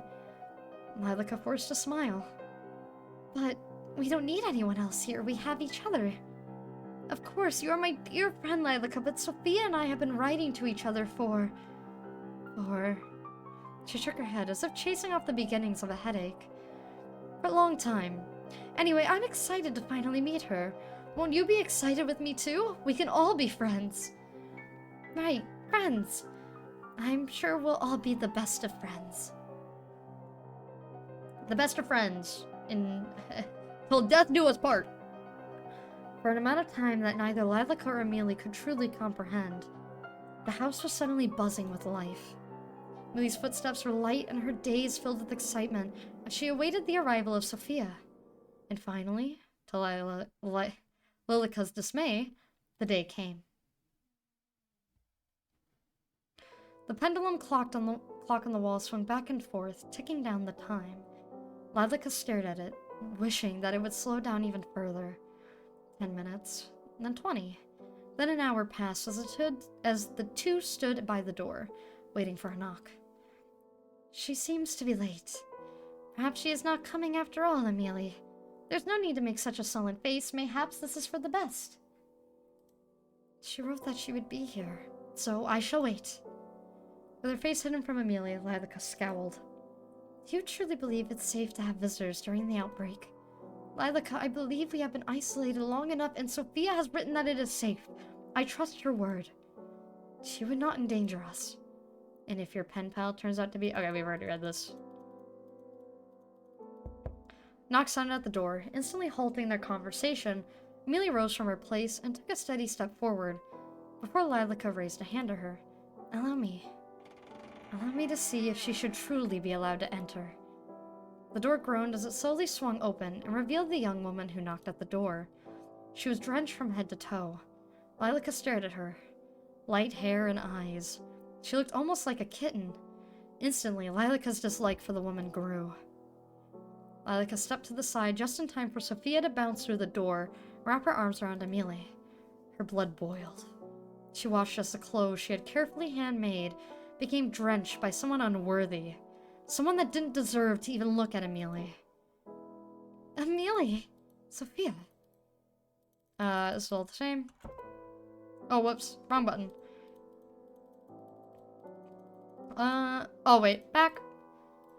Lilaca stood to the side, her arms crossed slightly over her chest. Her long hair reached down nearly to the wooden floor.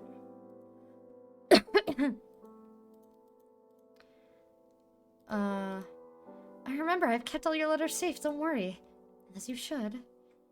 Amelia side-eyed Lilaca upon hearing her tone. Lilaca simply looked away. Sorry, but is there any chance you have a towel? Amelia disappeared down the hallway, leaving Lilaca alone with Sophia. This really is a manor. When she told me about her house, I almost didn't believe it. Has no one told you it's rude to poke around someone else's house? Sophia walked straight past Lilaca without even a notion of responding. Hello? You can't see me.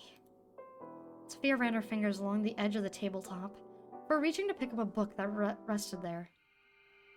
Don't let her touch it. Don't let her touch anything! She'll break it all. She'll undo everything. She wants to hurt Amelia. She can't find out the truth. The window shook loudly in the wind. With the flick of her small wrist, Lilaca allowed the door to fly open, causing Sophia to whip around in surprise. It's so windy. Lilaca locked in on the object that Sophia had been reaching for. She rushed forward and took a hold of it, then quickly hid it behind a cabinet, as Sophia reached to close the door. Amelia? Sophia spun around, but looked straight through Lilaca. Sophia? Oh, Amelia. Please, use this. Thanks, I'll bring an umbrella next time, I promise. Lilaca watched as Sophia dried herself with the towel. Our towel. It's not for her. There can't be a next time. Then if you're now dried off, would you care for a tour of the house before afternoon tea? That sounds great. Sophia and Amelia walked side by side, close enough that their shoulders almost touched. Lilaca stared at the place where they almost connected, seething with a quiet rage. These are all the same. Shut up. Your father allowed you to buy property on your own? Amelia, you speak just like how you would write. I'm so surprised. Your voice disgusts me. And you speak quite casually. People usually say that about me. Being here around you makes me want to be more formal. Oh! I think in Sophia's perspective, Amelia ended up saying that. And I didn't read that part. Yeah, so Sophia, or Lilaca speaks to Sophia through Amelia. What need is there a formality between friends? Your words are poisoning, Amelia. Lies, you're lying. I like that she's just a bitch. Sophia slipped through her door and disappeared. Amelia smiled widely while Lilaca just stared ahead blankly. Isn't this lovely, Lilaca? To have a new face in the house, it feels like forever. Yes, how lovely. I'm glad you're having fun at the very least. Are you not?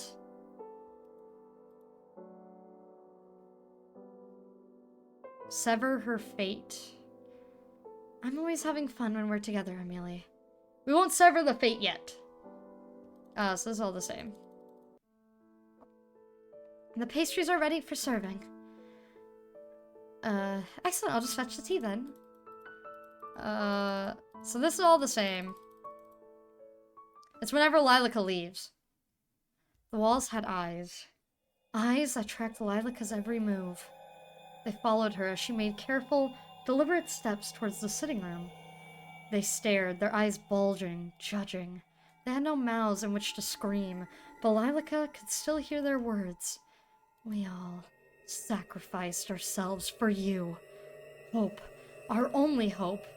Amelia. Protect Amelia. Prove your worth. Prove your love. Amelia. Amelia. Amelia! Under her feet, shattered glass pierced through her shoes, cutting her feet. She could feel the blood ooze out, pooling. It was warm. Comforting. She looked up to find where the glass had come from. Then she noticed the cracks once again. Along every wall, every floorboard, even through the air. The world was fragmented. It was already broken. Not beyond repair. It's not. My lady, I will fix this still. You can rest. Please rest. I will take care of everything. Anything and everything for you. She blinked. The world reverted to the way it should. The glass that lined the floor gone. The eyes that followed from the walls gone. And the cracks that had begun to warp themselves around Lilaca's ankles had disappeared too. I like that the cracks are still on the screen. No, you're so mean. She stood in front of the sitting room's door, which sat slightly ajar. Oh, hi, Schmoomin. Oh, yeah, guys, for those who don't know, I now have the cats in my room. So if you ever hear me, like, go and get down, or like, oh, hi, Schmoomin, hi, Ranger, hi, Al, it's because I have the babies now. And Simon's rubbing his face on my leg because he wants to play. Hi. I love you too, baby. Inside, Lilaca could see Sophia staring out of the large window. Her back stayed turned as Lilaca entered the room. Of course, it wouldn't have been possible for Sophia to turn and look at her, but Lilaca still found herself taking careful, quiet steps. Voldemort, like, story on AO3? No, we're not gonna read Voldemort's story again. You who would attempt to defy your fate. Why don't we see how long this little game lasts? Why don't we test whose love is stronger? I swear my love is unwavering. My infatuation, my yearning, my desire, you can never even wish to match it. Lilaca pulled out a chair, roughly dragging the legs across the floor. Yet you dare to challenge me? You dare to test my love. Amelia? Was that you? Amelia? Sophia took careful steps towards the chair, resting her hand against it. Please don't tear up my chair! Or Lilaca? You're nothing. Sophia sat down in the chair that was offered to her, while Lilaca circled around, as if a cat after its prey. But her steps paused as she heard something strange. Footsteps from above. The master bedroom? In front of her very eyes, Lilaca watched the scene unfold. A scene that made her blood run cold and her body freeze in place. My lady. The lady of the house stood still beside Lilaca. Where before the two had stood eye to eye, now the lady stood taller than Lilaca, by at least a head. My lady, what are you doing here? The lady removed her shoes and stepped under the table. Did you come to punish me? Are you angry? I promise I will remove the plague that has entered our home. I swear it, upon my undying love. The lady did not respond. Instead, she reached up and took hold of the noose. The rope wrapped around her neck. Exactly where the necklace that the maid had gifted the lady should have rested. Hi! What do you want? What do you want, baby? He's pawing at me. Hi, baby. You just want love? You just want love and attention? Try schmoomin'. It's schmoomin'. Schmoomin', don't doomin'. It's just schmoomin'. Oh, little schmoomin'. Hi, schmoomin'. What do you want? He's just circling me. I don't like that. That's kind of scary. The rope wrapped around her neck. We were rid of that. Join me. Her eyes locked onto Sophia's. Her hand was outstretched, waiting to be taken. Why won't you look at me, my lady? Are you truly so angry? Angry enough to despise me? For but a moment, as Sophia's outstretched hand came closer and closer, the lady's eyes turned slowly towards Lilaca. They carried with it a message that only Lilaca could decipher. Lilaca's body shook. It trembled and trembled until she could bear it no more, and she ran from the room, as fast as her legs would carry her. And the hallway still had eyes. They weren't fast enough to follow Lilaca. The floorboards, as if it made of quicksand, threatened to suck her up and bury her deep within the house. Her feet felt heavy and leaden. Every step was as painful as a brief glance. She raced through the hall, She raced through the hall and up a flight of stairs, past the stained glass window, which left a myriad of colors over the carpeted steps, and past the door that led to the master bedroom and Amelia's bedroom. Closer, closer, until she arrived at a bookcase. She pushed it to the side and entered the hidden room. The room behind the bookcase was small, and not a single window faced outwards. Thus the room was near pitch black. Each wall was plastered with handwritten letters. Handwritten letters clearly for Lilaca alone. Her eyes frantic, finally started to calm as she took in the words, her words. Words left to her, for her, only for her. It's her mom! This is their secret gay room! Lilaca's eyes settled on a particular letter. Look left. Dear Amelia Lilaca. Dear Lilaca, how wonderful to hear that you're doing well. I've been very busy this week, but most of it's boring, so I won't bog you down with the details. Oh, she took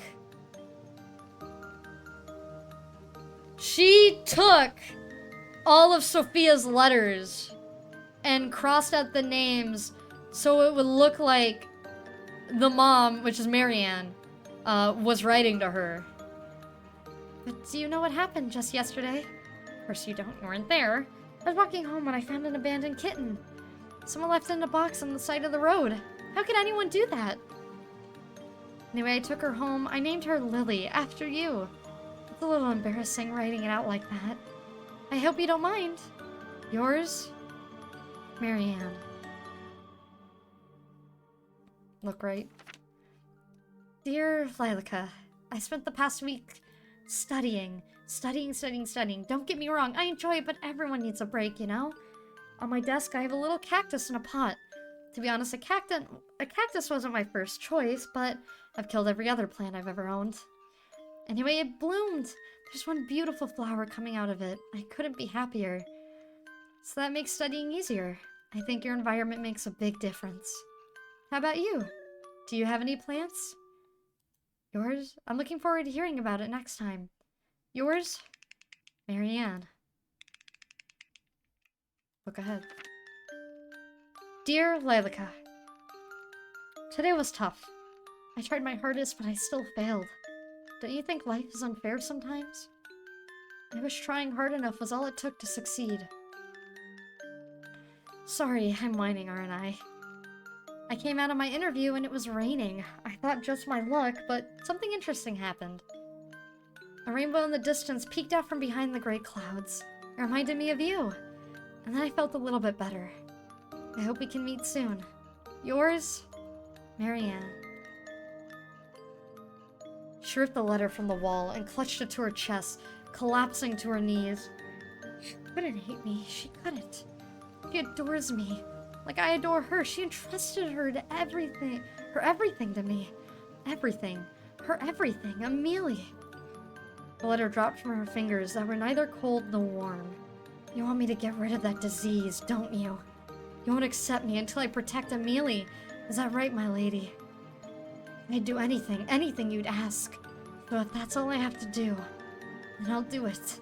I'll keep Amelia safe forever. Lilica stood from the ground and dusted off her skirt. Her face, that had previously contorted in distress, had finally calmed, and a smile gently crept onto her face.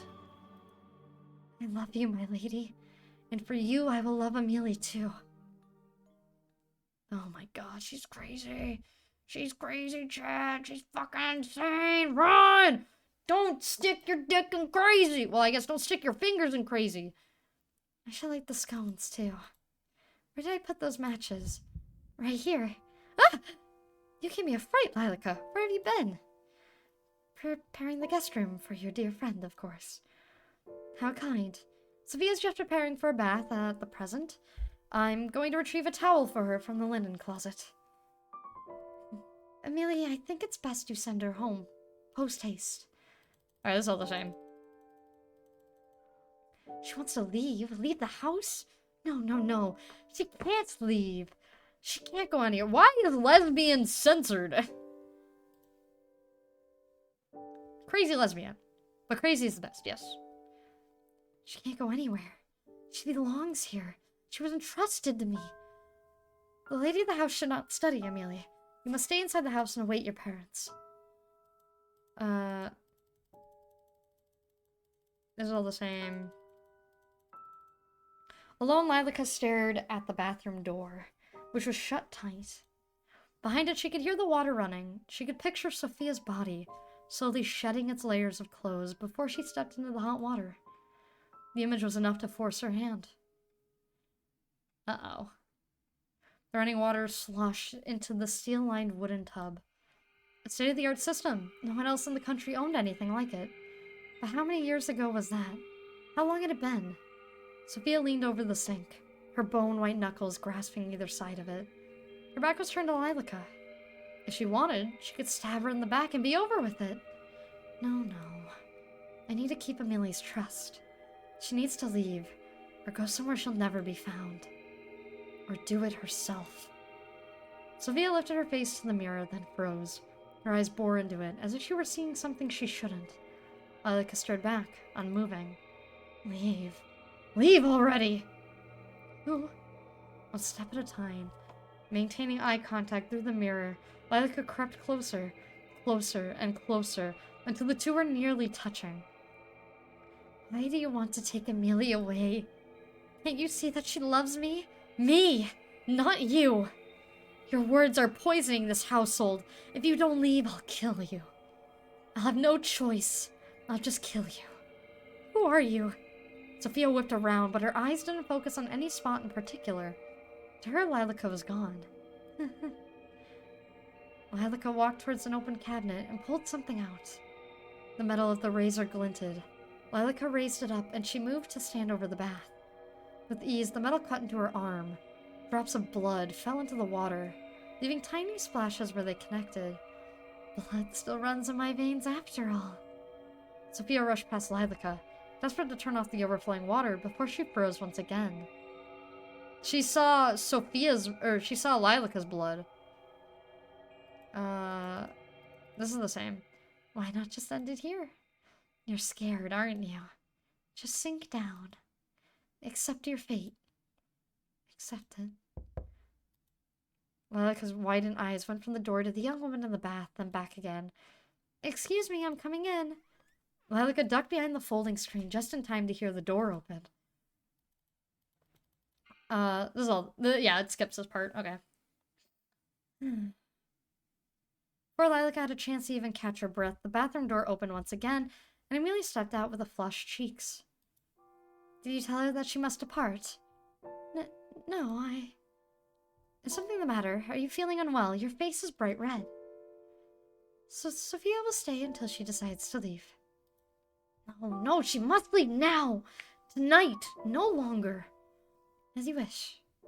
I'm sorry, Lilaca, but I believe it is only fair after she traveled so far.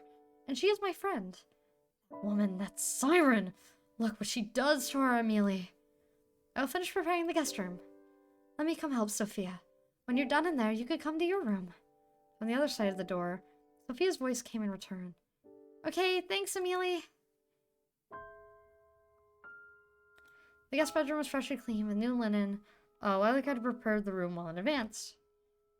This is all the same.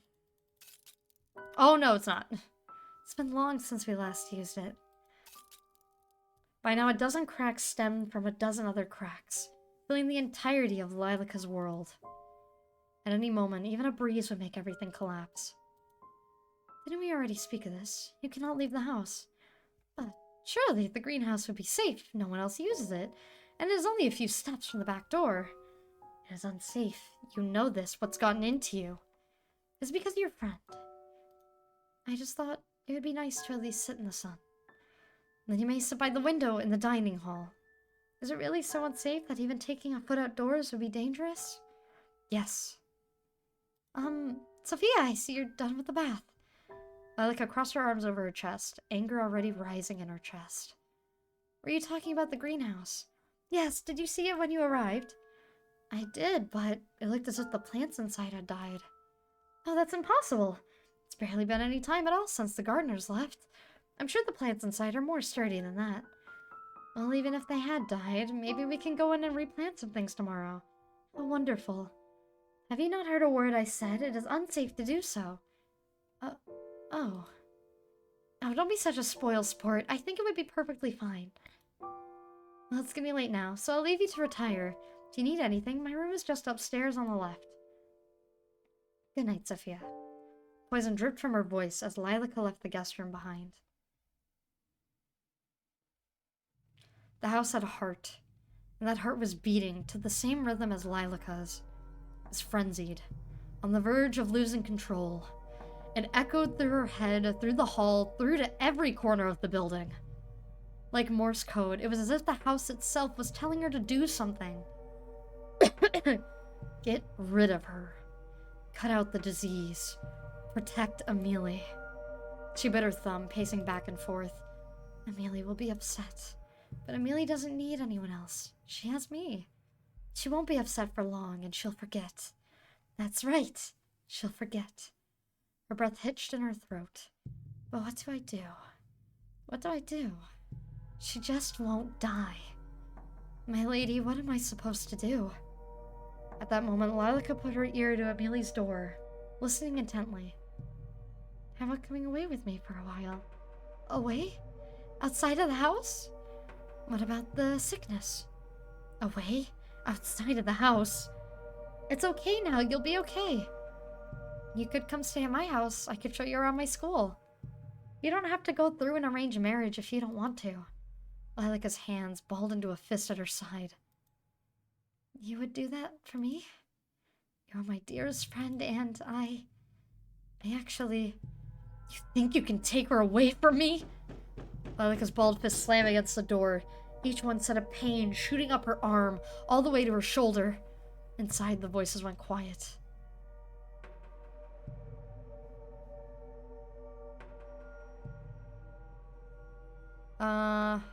Let me save. Allow her fate. She doesn't belong to you. Finally, Lila snapped out of her daze. At some point, Amelia had left the guest bedroom and was standing a short distance away from her, looking worried. She took a deep breath and composed herself, but her heart still beat as loud as a drum, and the cracks that seemed to be centered around Amelia were still spreading at an increased rate. It is late. You should retire to your bedroom. Yes, I shall. It's nice having someone else around, doesn't it? Feels as if the manor is coming back to life. I hope we see Mother and Father soon. I'm sure we will. Shall I see you to bed? Yes, please. The hallway was darkened with only a few Lilaca relished in it. On a night like this, long ago in the past, she had sealed her fate along with Amelia's, and tonight she would seal the fate of yet another person. The two rose up the grand staircase, side by side. Moonlight drifted in through the stained glass window. This seemed to be the only place free from those cracks. If she squinted, she could almost see it, almost hear it. That head, heeding each step with a loud thunk. Those eyes would never open again to look upon a woman with scorn. That hand would never be raised to leave a mark on pristine skin. The sound filled her with joy, and the thought of repeating that fateful night left her footsteps light with excitement. Lilaca, may I ask you a question? Certainly. Have you ever heard of a woman loving another woman, as a woman would love a man? Where did you hear about such a thing? Nowhere in particular. It was just a thought that came into my mind. I think you are overtired because of the excitement, Amelia. I think it's best you get some rest. Yes, alright. Good night, Lilaca. Lilaca, who was seated on the edge of Amelia's bed, stood with unsteady feet. Standing in the doorway, she looked back at Amelia. As her hand rested against the door, a sudden pang went through Lilaca's cold heart. She is important to you, isn't she? Of course, her words have always been something that have brightened my day. Even if she were to leave? Leave? Well, I believe she'll leave eventually, Lilaca. There's little choice, really. All I can do is hope she'll visit again. I see. Good night, Amelia. Sleep well. Whatever Amelia said in reply was lost in the darkness, as Lilaca stepped out of the bedroom. As she left the room, she noticed it. A dark shadow stalking through the night, slowly creeping through the hall. Lilaca frowned. My lady, you must forgive me. I've rarely seen Amelia so happy. But she cannot stay. No, she must leave immediately. And I will make her. Uh-oh. She stood on the grand staircase, outlined in the moon's glow. Sophia, you cannot see me, can't hear me, but you can sense me, can you not? The shadow paused, her eyes going up to the staircase. There she saw a shadow warp strangely across the carpeted steps. You will leave this place immediately, and you will never come back. Lilaca? The blonde girl pushed a vase from a step, and it crashed to the ground below, smashing into tiny pieces. Sophia jumped in response, a shiver running down her spine. I won't warn you again. Leave! Slowly and unsteadily, Sophia crept up the stairs, until her face was almost close enough to touch Lilaca. Is that you, Lilaca? In a small motion, Lilaca dropped something from her sleeve, clattered to the ground at Sophia's feet. She gripped at her shirt even more tightly. This is your last chance. I don't care whether you live or die. This is only a favor to Amelia. As if her nerves had finally got the best of her, Sophia turned on the spot and ran, back down the staircase into the dark hall. Lilaca followed behind her, slamming doors and knocking things down to the ground.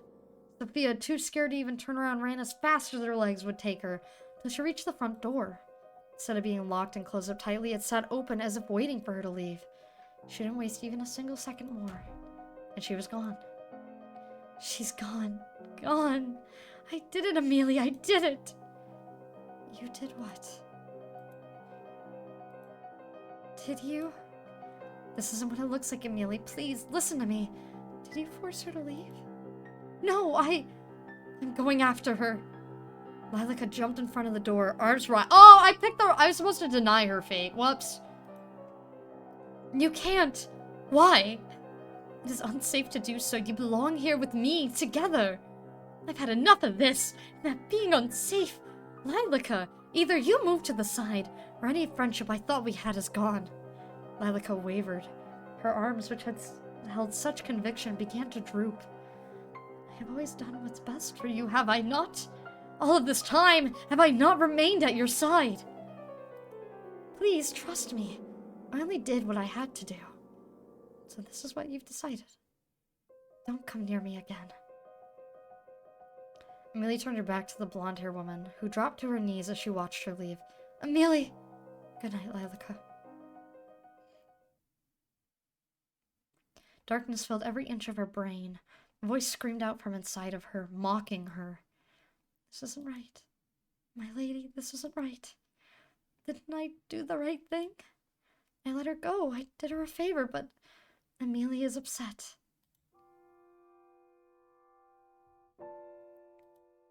Her lady offered her no answer. Is this punishment for not doing as you wished? Sophia should have died. She should have died. She should have died. But now she is alive and Amelia is angry. In that dark room all alone, Lilac clutched onto something.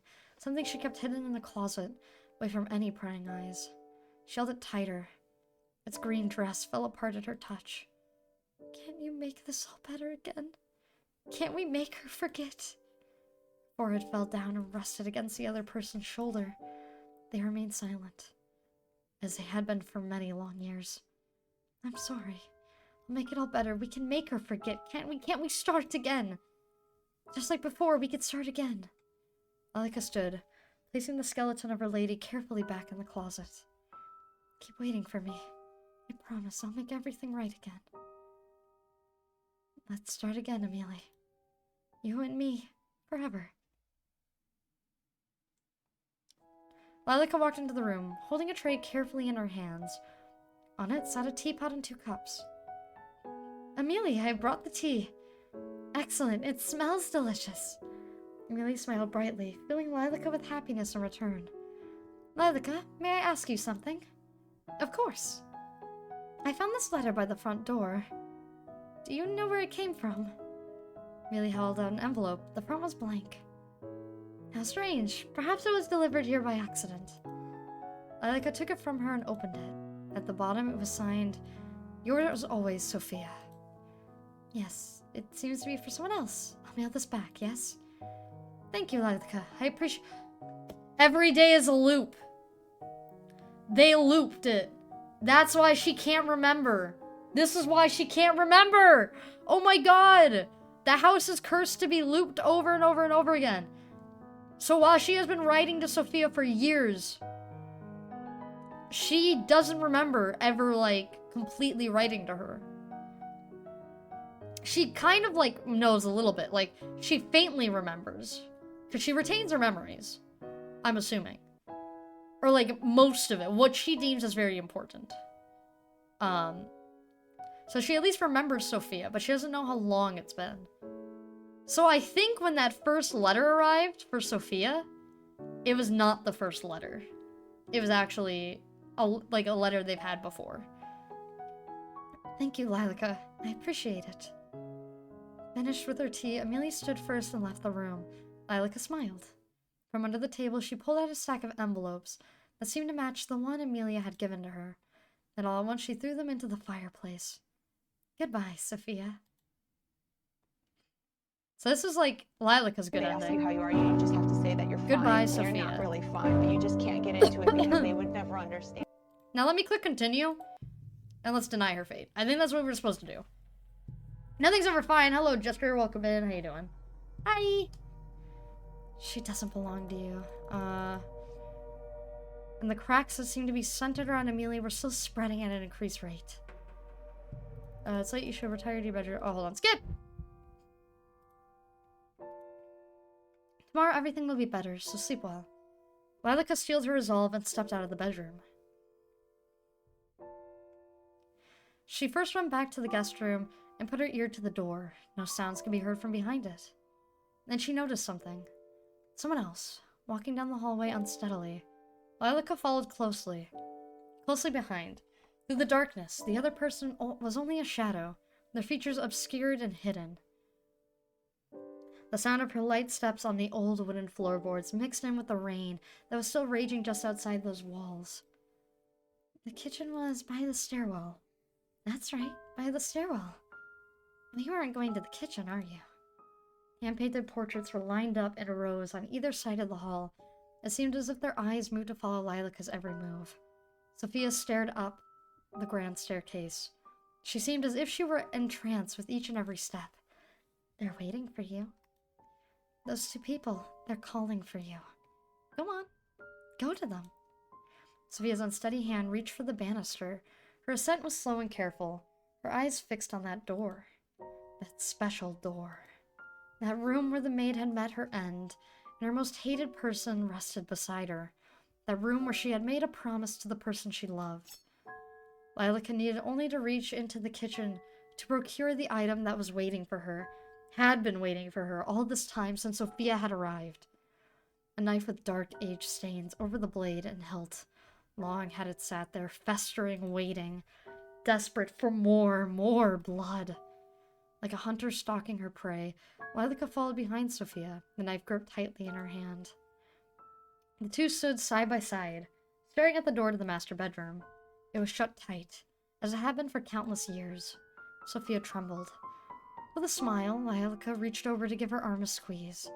Go on. You want to know the truth, don't you? You can hear their voices. I'll allow you this much. With a careful motion, Sophia pushed the door open. All at once, countless memories came flooding back of love, hope, of the future, and of death. Sophia disappeared into the dark room, the only light being a candle she carried in her hand. The family of mice ran up from the room and down the stairs. The taste of freedom was oh so sweet for them. Hi, Schwooman. Schwooman brought his toy over here, so he's very angry.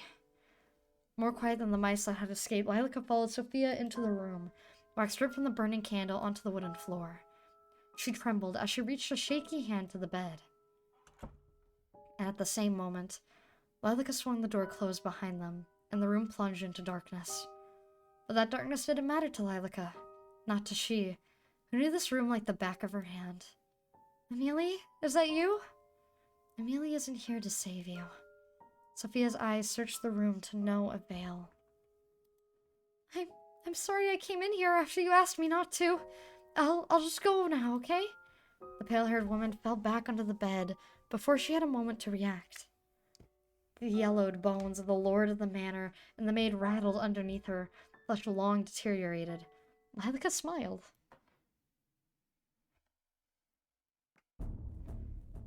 How long has it been since I last saw myself, truly? It looks like we're finally meeting, Sophia. With a leg on either side of her, Lilaca held Sophia down to the bed, still smiling. She tried to squirm to escape, to run free. Her eyes were filled with terror. You won't take her away from me.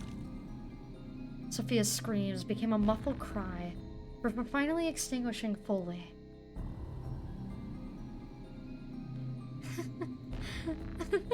Finally. My lady, did you see? Are you watching? I've saved her. I saved Amelia. Only when Lilaca tried to stand did she notice it, an age bone poking out from her stomach.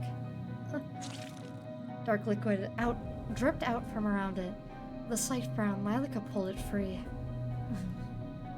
It's okay. I'll be okay. Lilaca closed her eyes. I'm just a little tired. I'll just sleep for a bit. Her eyes grew heavy, so heavy. So heavy that the only option would be to sleep at this very moment. No, we're not jumping on the desk. How could you do that? Lilaca, why? Why would you hurt Amelia like that? No, get down! Why would you kill Amelia? Her eyes opened with a start, her heart racing faster than it had ever raced before. Psycho lesbian, yep. The room seemed to be spinning, and her head throbbing. And then she saw it. Lying on the bed between the two skeletons was the body of a young woman. A young woman with long brown hair. Her dress was stained. She didn't kill Sophia! She killed Amelia! Amelia? No, that's not. Who did this? Who, Sophia? Amelia, wake up! Wake! She blinked, and the young woman below her disappeared. In her place, Sophia appeared. Oh no, she's going crazy. Okay, she's also a little schizophrenic, even after death. The room was still dark. Not even a drop of sunlight peeked through the covered windows. What a cruel trick of the eyes. She stepped out from the master bedroom, just as Amelia did the same, right next door. Good morning, Lilica. I was just on my way to see if Sophia has awakened yet. Amelia. Huh? Sophia disappeared during the night. I believe she went to the same place your parents went. What? That cannot be right! Don't run, Amelia! Amelia dashed down the hall and knocked quickly on the door to the guest bedroom, which fell open with no resistance. Inside, the bedding was disheveled, and her luggage was strewn about. This is not true. She wouldn't just leave without saying goodbye. Dearie me, I'm sorry. I told you it was a bad idea for anyone to visit, didn't I?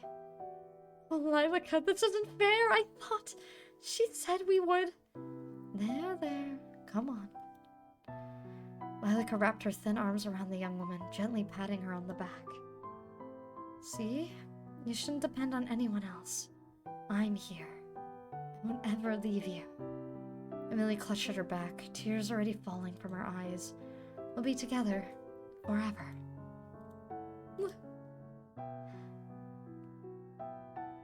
Amelia froze in Lilica's arms before pulling back completely. What happened to your face? My face? Lilica's hand went to her face instantly. Is something wrong? Amelia's expression had darkened, her mouth shut firmly in a line. My face. Pulling a small mirror from her pocket, Lilica finally saw it. My glasses! How am I supposed to read now?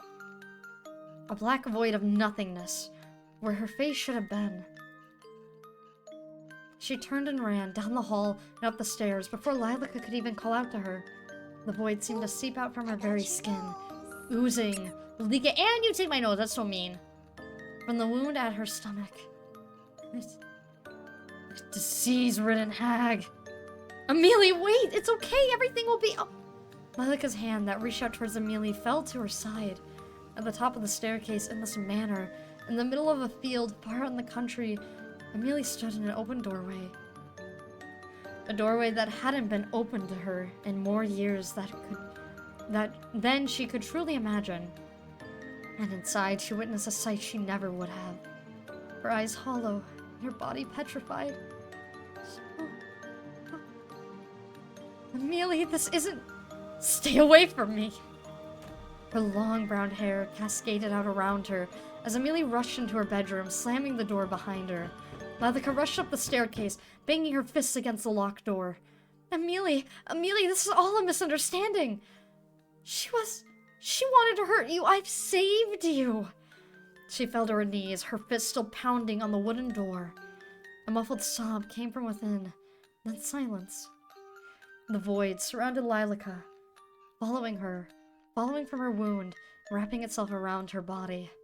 She crawled into a ball. The sound of a chair hitting the ground inside the bedroom was the last sound Lilica heard, before her eyes closed, and she became one with the void. Oh, Amelia unalived herself. One with the void. Alright. And now we have one more ending for Lilica. Which is where we change your fate! We spare Sophia! Sever her fate. I see, are you jealous? Worry not, my dear friend. Of course our friendship means just as much to me. I value you greatly. Just as much? Indeed, come along, Lilica. Let us prepare tea. Amelia, I have something to say to you. You're my very best friend. Did you know that? I feel the same towards you, Lilaca. And as such, I feel the need to be truthful with you. You appreciate the truth, don't you? Of course I trust your judgment very much. Is something the matter? I can only lie. Your mother contacted me. She believes I will be able to return shortly. Oh, Lilaca, this is wonderful news! Indeed, she was very excited for me to pass on her message to you, but... Keep lying. Well, she wasn't pleased to hear that you had someone visiting without her permission. Oh. I thought she would be delighted that I had brought a friend. Your entire existence is a lie.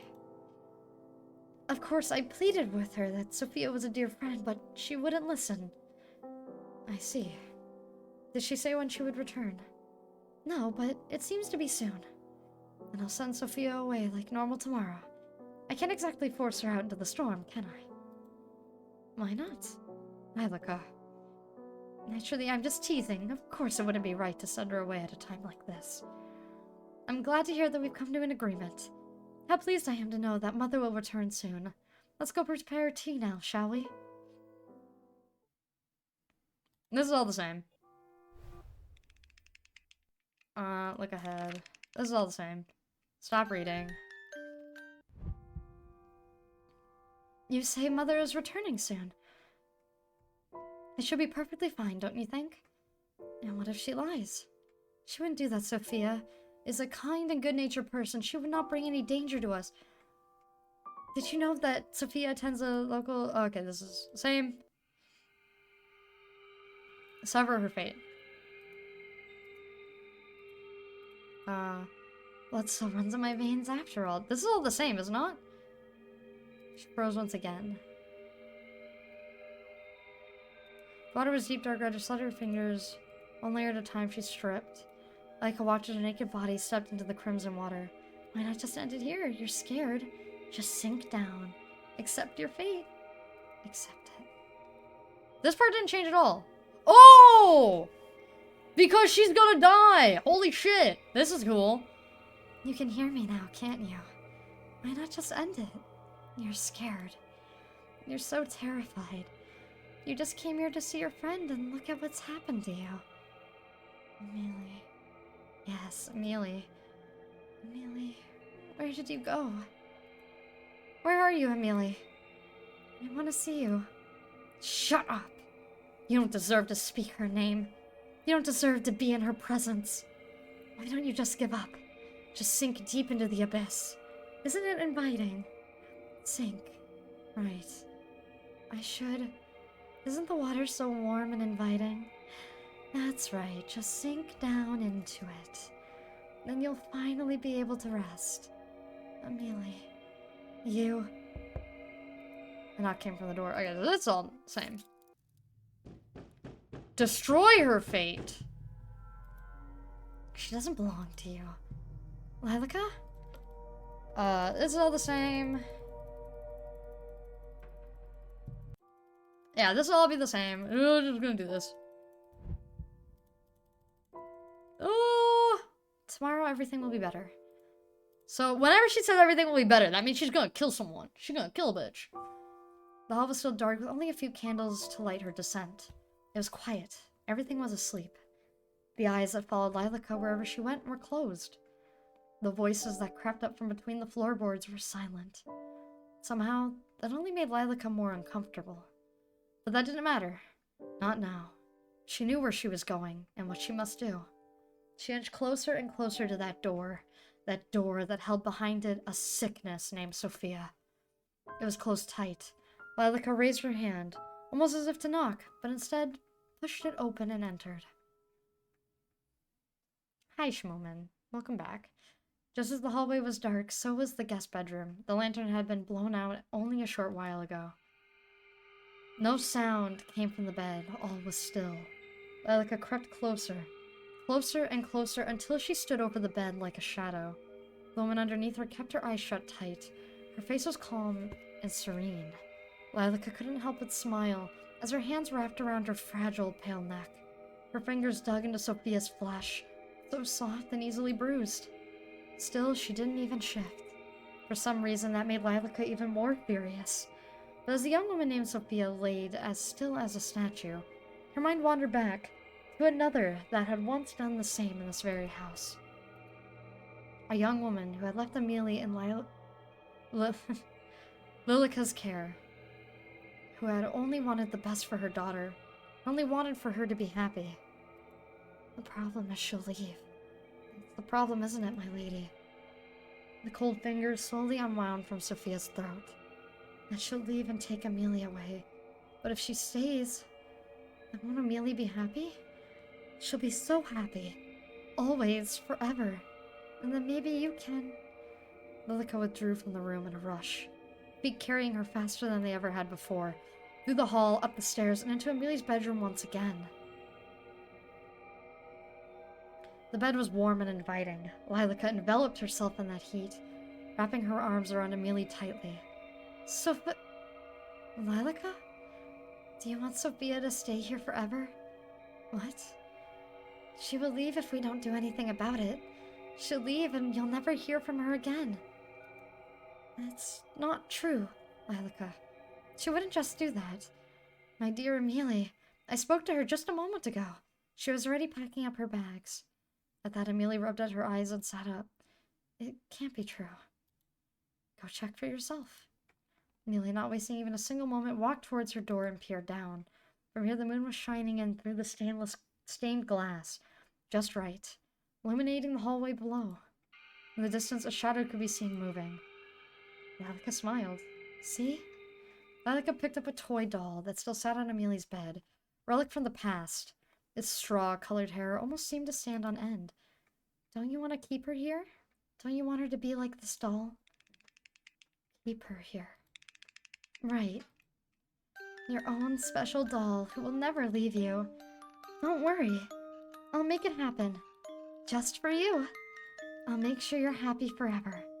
Go down the hall to my room, behind the bookcase. Wait for me. Amelia's eyes had glazed over, as if she wasn't truly there. She stood from the bed and picked up a small black case that rested on her nightstand before leaving the room. Uh-oh. So this is the second ending from Sophia. Wasn't long afterwards that Lilaca followed in her footsteps, just in time to see Sophia ascending the staircase. She walked straight past Lilaca, who was smiling happily, and approached Amelia's door. As she knocked, the door fell open with a groan. Amelia, are you in here? Amelia's waiting for you. From somewhere hidden in the darkness, a fragile melody filled the air. Almost instantly, Sophia turned towards the sound and began to follow. Lilaca sped up enough to walk beside her. Isn't this great? You like Amelia, don't you? Don't you want to make her happy? She would be ecstatic for you to stay forever. So why don't we help her? To be happy forever. She offered no answer. They entered the room together. In the center of the room, surrounded by candles, Amelia sat, her skirt fanned out around her. Spread out over the floor were piles of letters. Upon closer inspection, each was filled with words that had been crossed out and signed with "Yours, Marianne." Amelia? Amelia, are you awake? Her eyes were shut tight, yet her hands moved enough to play the sorrowful tune. Please, listen to me. Amelia, Lilaca is... She isn't... I'm not what? You're going to leave her, aren't you? Lilaca shut the door, dragging the heavy lock across in response. Sophia rushed backwards and tried the handle to no avail. Amelia's eyes finally opened. In place of her usual golden eyes was a glare of deep red. Amelia, snap out of it! Please, snap out of it! You want to take her away. Amelia, please. One at a time, Lilaca blew out the candles on the floor. The room was plunged into darkness. Amelia fell forward, her body exhausted. It's nice to meet you, Sophia. I'm sure we're going to have a fun time living together, since you'll be staying with us after all, right?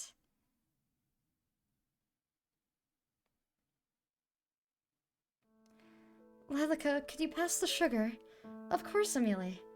With a smile, Lilaca pushed the sugar across the table towards Amelia. She picked up the teaspoon and dropped a single cube of sugar into her tea. Would you like one, Lilaca? No, thank you. Just being around you makes my tea sweet enough. And you, Sophia? You're awfully quiet today. I'll just give you one. Next to Amelia sat Sophia. Perfect and pristine. To Amelia's eyes, at least. But Lilaca saw the truth. Her flesh convulsed and pulsated, and her eyes bulged from what was once her head. The shape of Sophia was gone, and in its place was a mound of a person who used to be. Lilaca smiled. You know she likes sugar in her tea. There's no need to ask. You're right. I'm so happy. Sophia, Lilaca, you are both so important to me. Thank you for being by my side. Anytime. Isn't that right, Sophia? From now on, it's just the three of us. Oh, it's just her flesh. She's just a pile of flesh. Oh, that's gross. But that was Amelia. That was an interesting game. Is this really okay? Oh, wait. What about the future? Should you try again? Yes. Wait! Wait! There's more! I've been surprised! Oh my goodness, there's more! The room was dark. Amelia had long gone to bed, leaving Sophia alone in her room. She ducked her head under the cover and pulled out her phone, still dead. Sophia clutched it to her chest. What do I do? What exactly is going on here? Sophia's body stiffened up. Her back was to the door, but her mind screamed not to turn around. Footsteps crept closer. Closer and closer until... Stay away from me! Sophia threw her bedding at the approaching person and jumped to her feet, ready to run. But the person she saw collapse to the ground was not the person she was expecting. Oh my gosh, Amelia, I'm so sorry! Sophia knelt down, quickly helping the brown-haired girl to her feet. It's quite alright. I didn't mean to scare you. I apologize. No, it's my fault. I'm too jumpy. I'm glad you're here. I'm really glad you're here. Sophia's arms draped over Amelia's shoulders, and she pulled her in tight. Amelia froze for just a moment before she melted into the embrace. I'm here. But is everything alright? No, I don't think everything is alright. What could be the matter? Amelia, my phone died as soon as my cab approached your house. Do you see? She pulled out her phone, showing her the black screen. What exactly is that? My mobile. Amelia picked it up curiously, turning it in her hands. You've never seen a phone? What is it used for?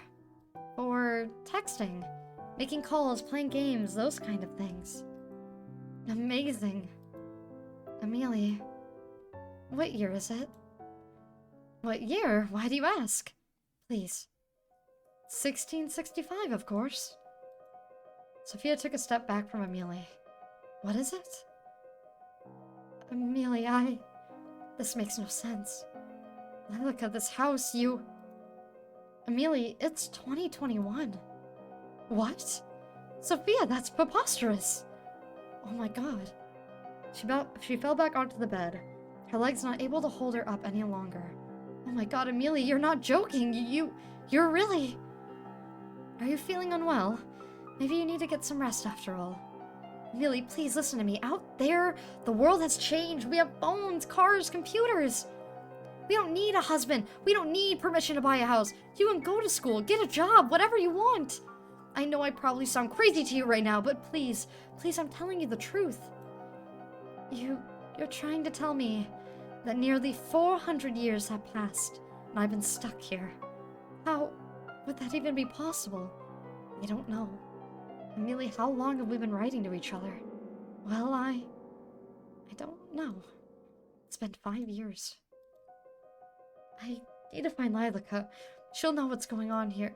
No, wait! You can't ask Lilaca. Why not? I can't see Lilaca, Amelia. I haven't seen her once. But she's been here from the start. I've only seen you in this house, Amelia. Something is going on within this house that has kept you stuck here, and I think she is the one that has done it to you. Oh. That can't be true. Now why don't we find out together? How? The master bedroom. Lilaca was the one who said you couldn't enter, wasn't she? Please. Sophia reached out her hand carefully. Amelia stared at it, unsure, before deciding to take it. I don't understand what's going on, but I trust you. Let's go. The hallway was still dark, with no sign of Lilaca anywhere. Sorry, I had to sneeze. If she appears, then tell me, okay? Okay.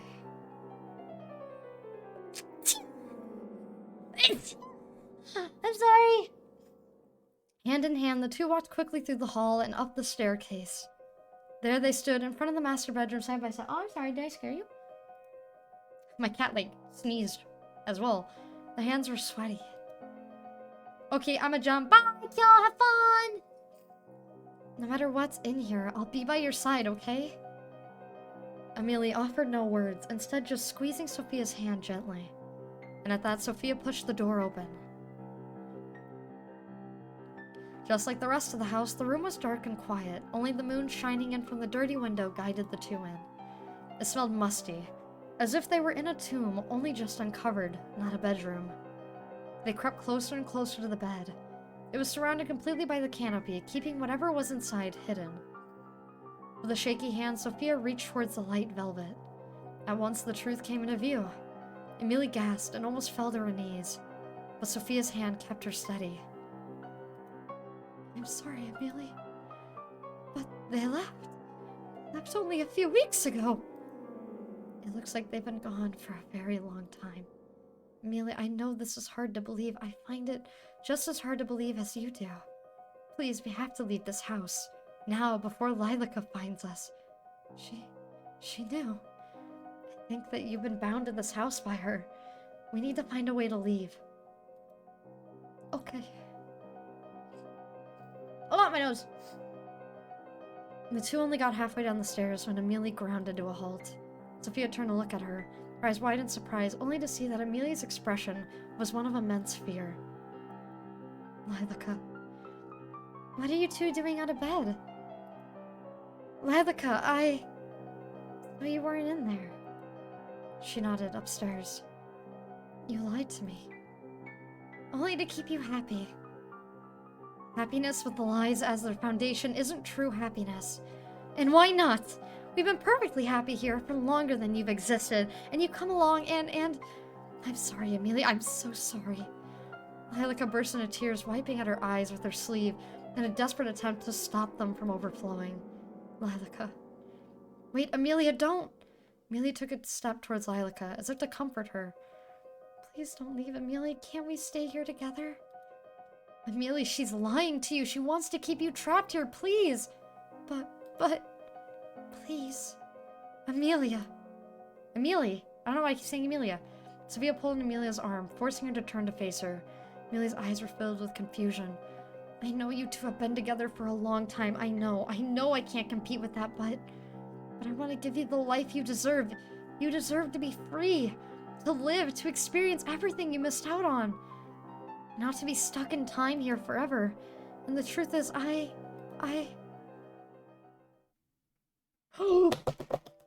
Let's go! Let's go! Let's go! Whatever words were coming next were lost before they were even spoken, as Sophia leant forward and placed a gentle kiss against Amelia's lips. Let's go! Doomed YRUI! This is what we wanted! The payout is here! Let's go! The cries from below extinguished in an instant, as Lilaca watched on in horror. But just for a moment, the rest of the world melted away, and all that existed were the two of them, Amelia and Sophia. Amelia closed her eyes. The sensation was new and foreign, yet not unwanted.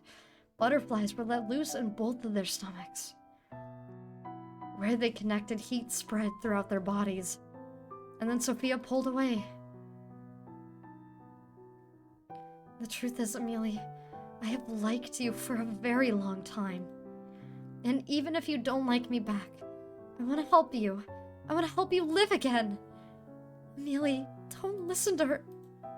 Oh, okay. A decisive smile came to Sophia's lips. She had no time to dwell on the sudden kiss, nor her confession that would usually make her feel so nervous she'd be sick. All she had time for was to escape. Her eyes went down the hall, where an enraged Lilika stood in their path. The windows were bolted down, unable to be opened. There was nowhere at all to escape, that is except... Do you trust me? I do. Sophia didn't need any more of a confirmation. With Amelia in hand, she turned, ran, and jumped into the stained window. The glass shattered as the two girls hit it hard. They fell, surrounded by the shards, until they hit the ground below. The moon shone from high above, shielded away by the storm that never seemed to end. Amelia, are you okay? Yes, I think so. Sophia rushed to Amelia's side, quickly helping her to sit up. Side by side, they looked up at the remains of the stained glass window. Lilika stood completely still. I can see her.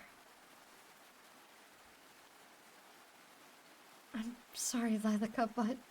Lilika just shook her head. She grasped at her throat with her hand, and her lips moved, but no sound came out. Giving up, she looked back at Amelia, holding eye contact. Her expression wasn't angry anymore. It was just sad. She lifted her hand and waved, a slow and small motion, before she crumbled to dust on the wind. It stopped. Lilika. It seems it wasn't you bound to this house by her, but the other way around. What am I meant to do now? Amelia, you're free. You can do whatever you wish. Sophia, exhausted once again, wrapped her arms around Amelia, who returned the gesture almost immediately. There they embraced under the now free moon. In this manner, in the middle of a field, far out in the countryside, a curse was broken. A young woman freed. What her future held wasn't certain after all. The future never is. But she made her decision on that fateful night.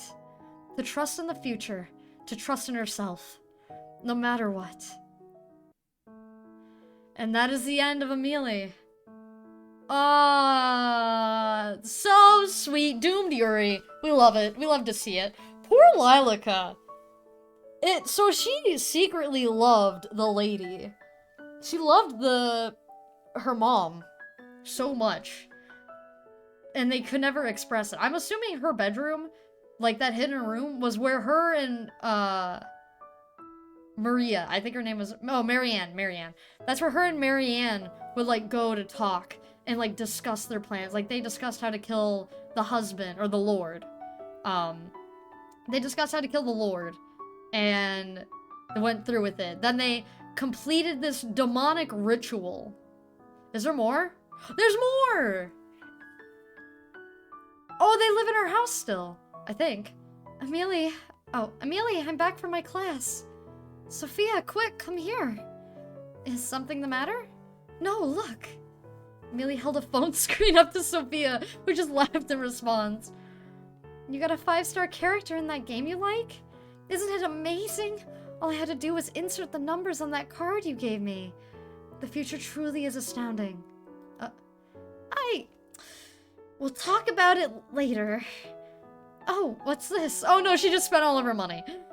I'm not sure. It was slipped under the door while you were out. A plain white envelope sat on the coffee table.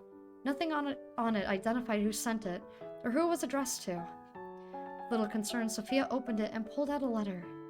But the words may as well have been a different language, as she could not read them. Her eyes went straight to the name at the bottom of the page. Yours, Lilika. And then they're free.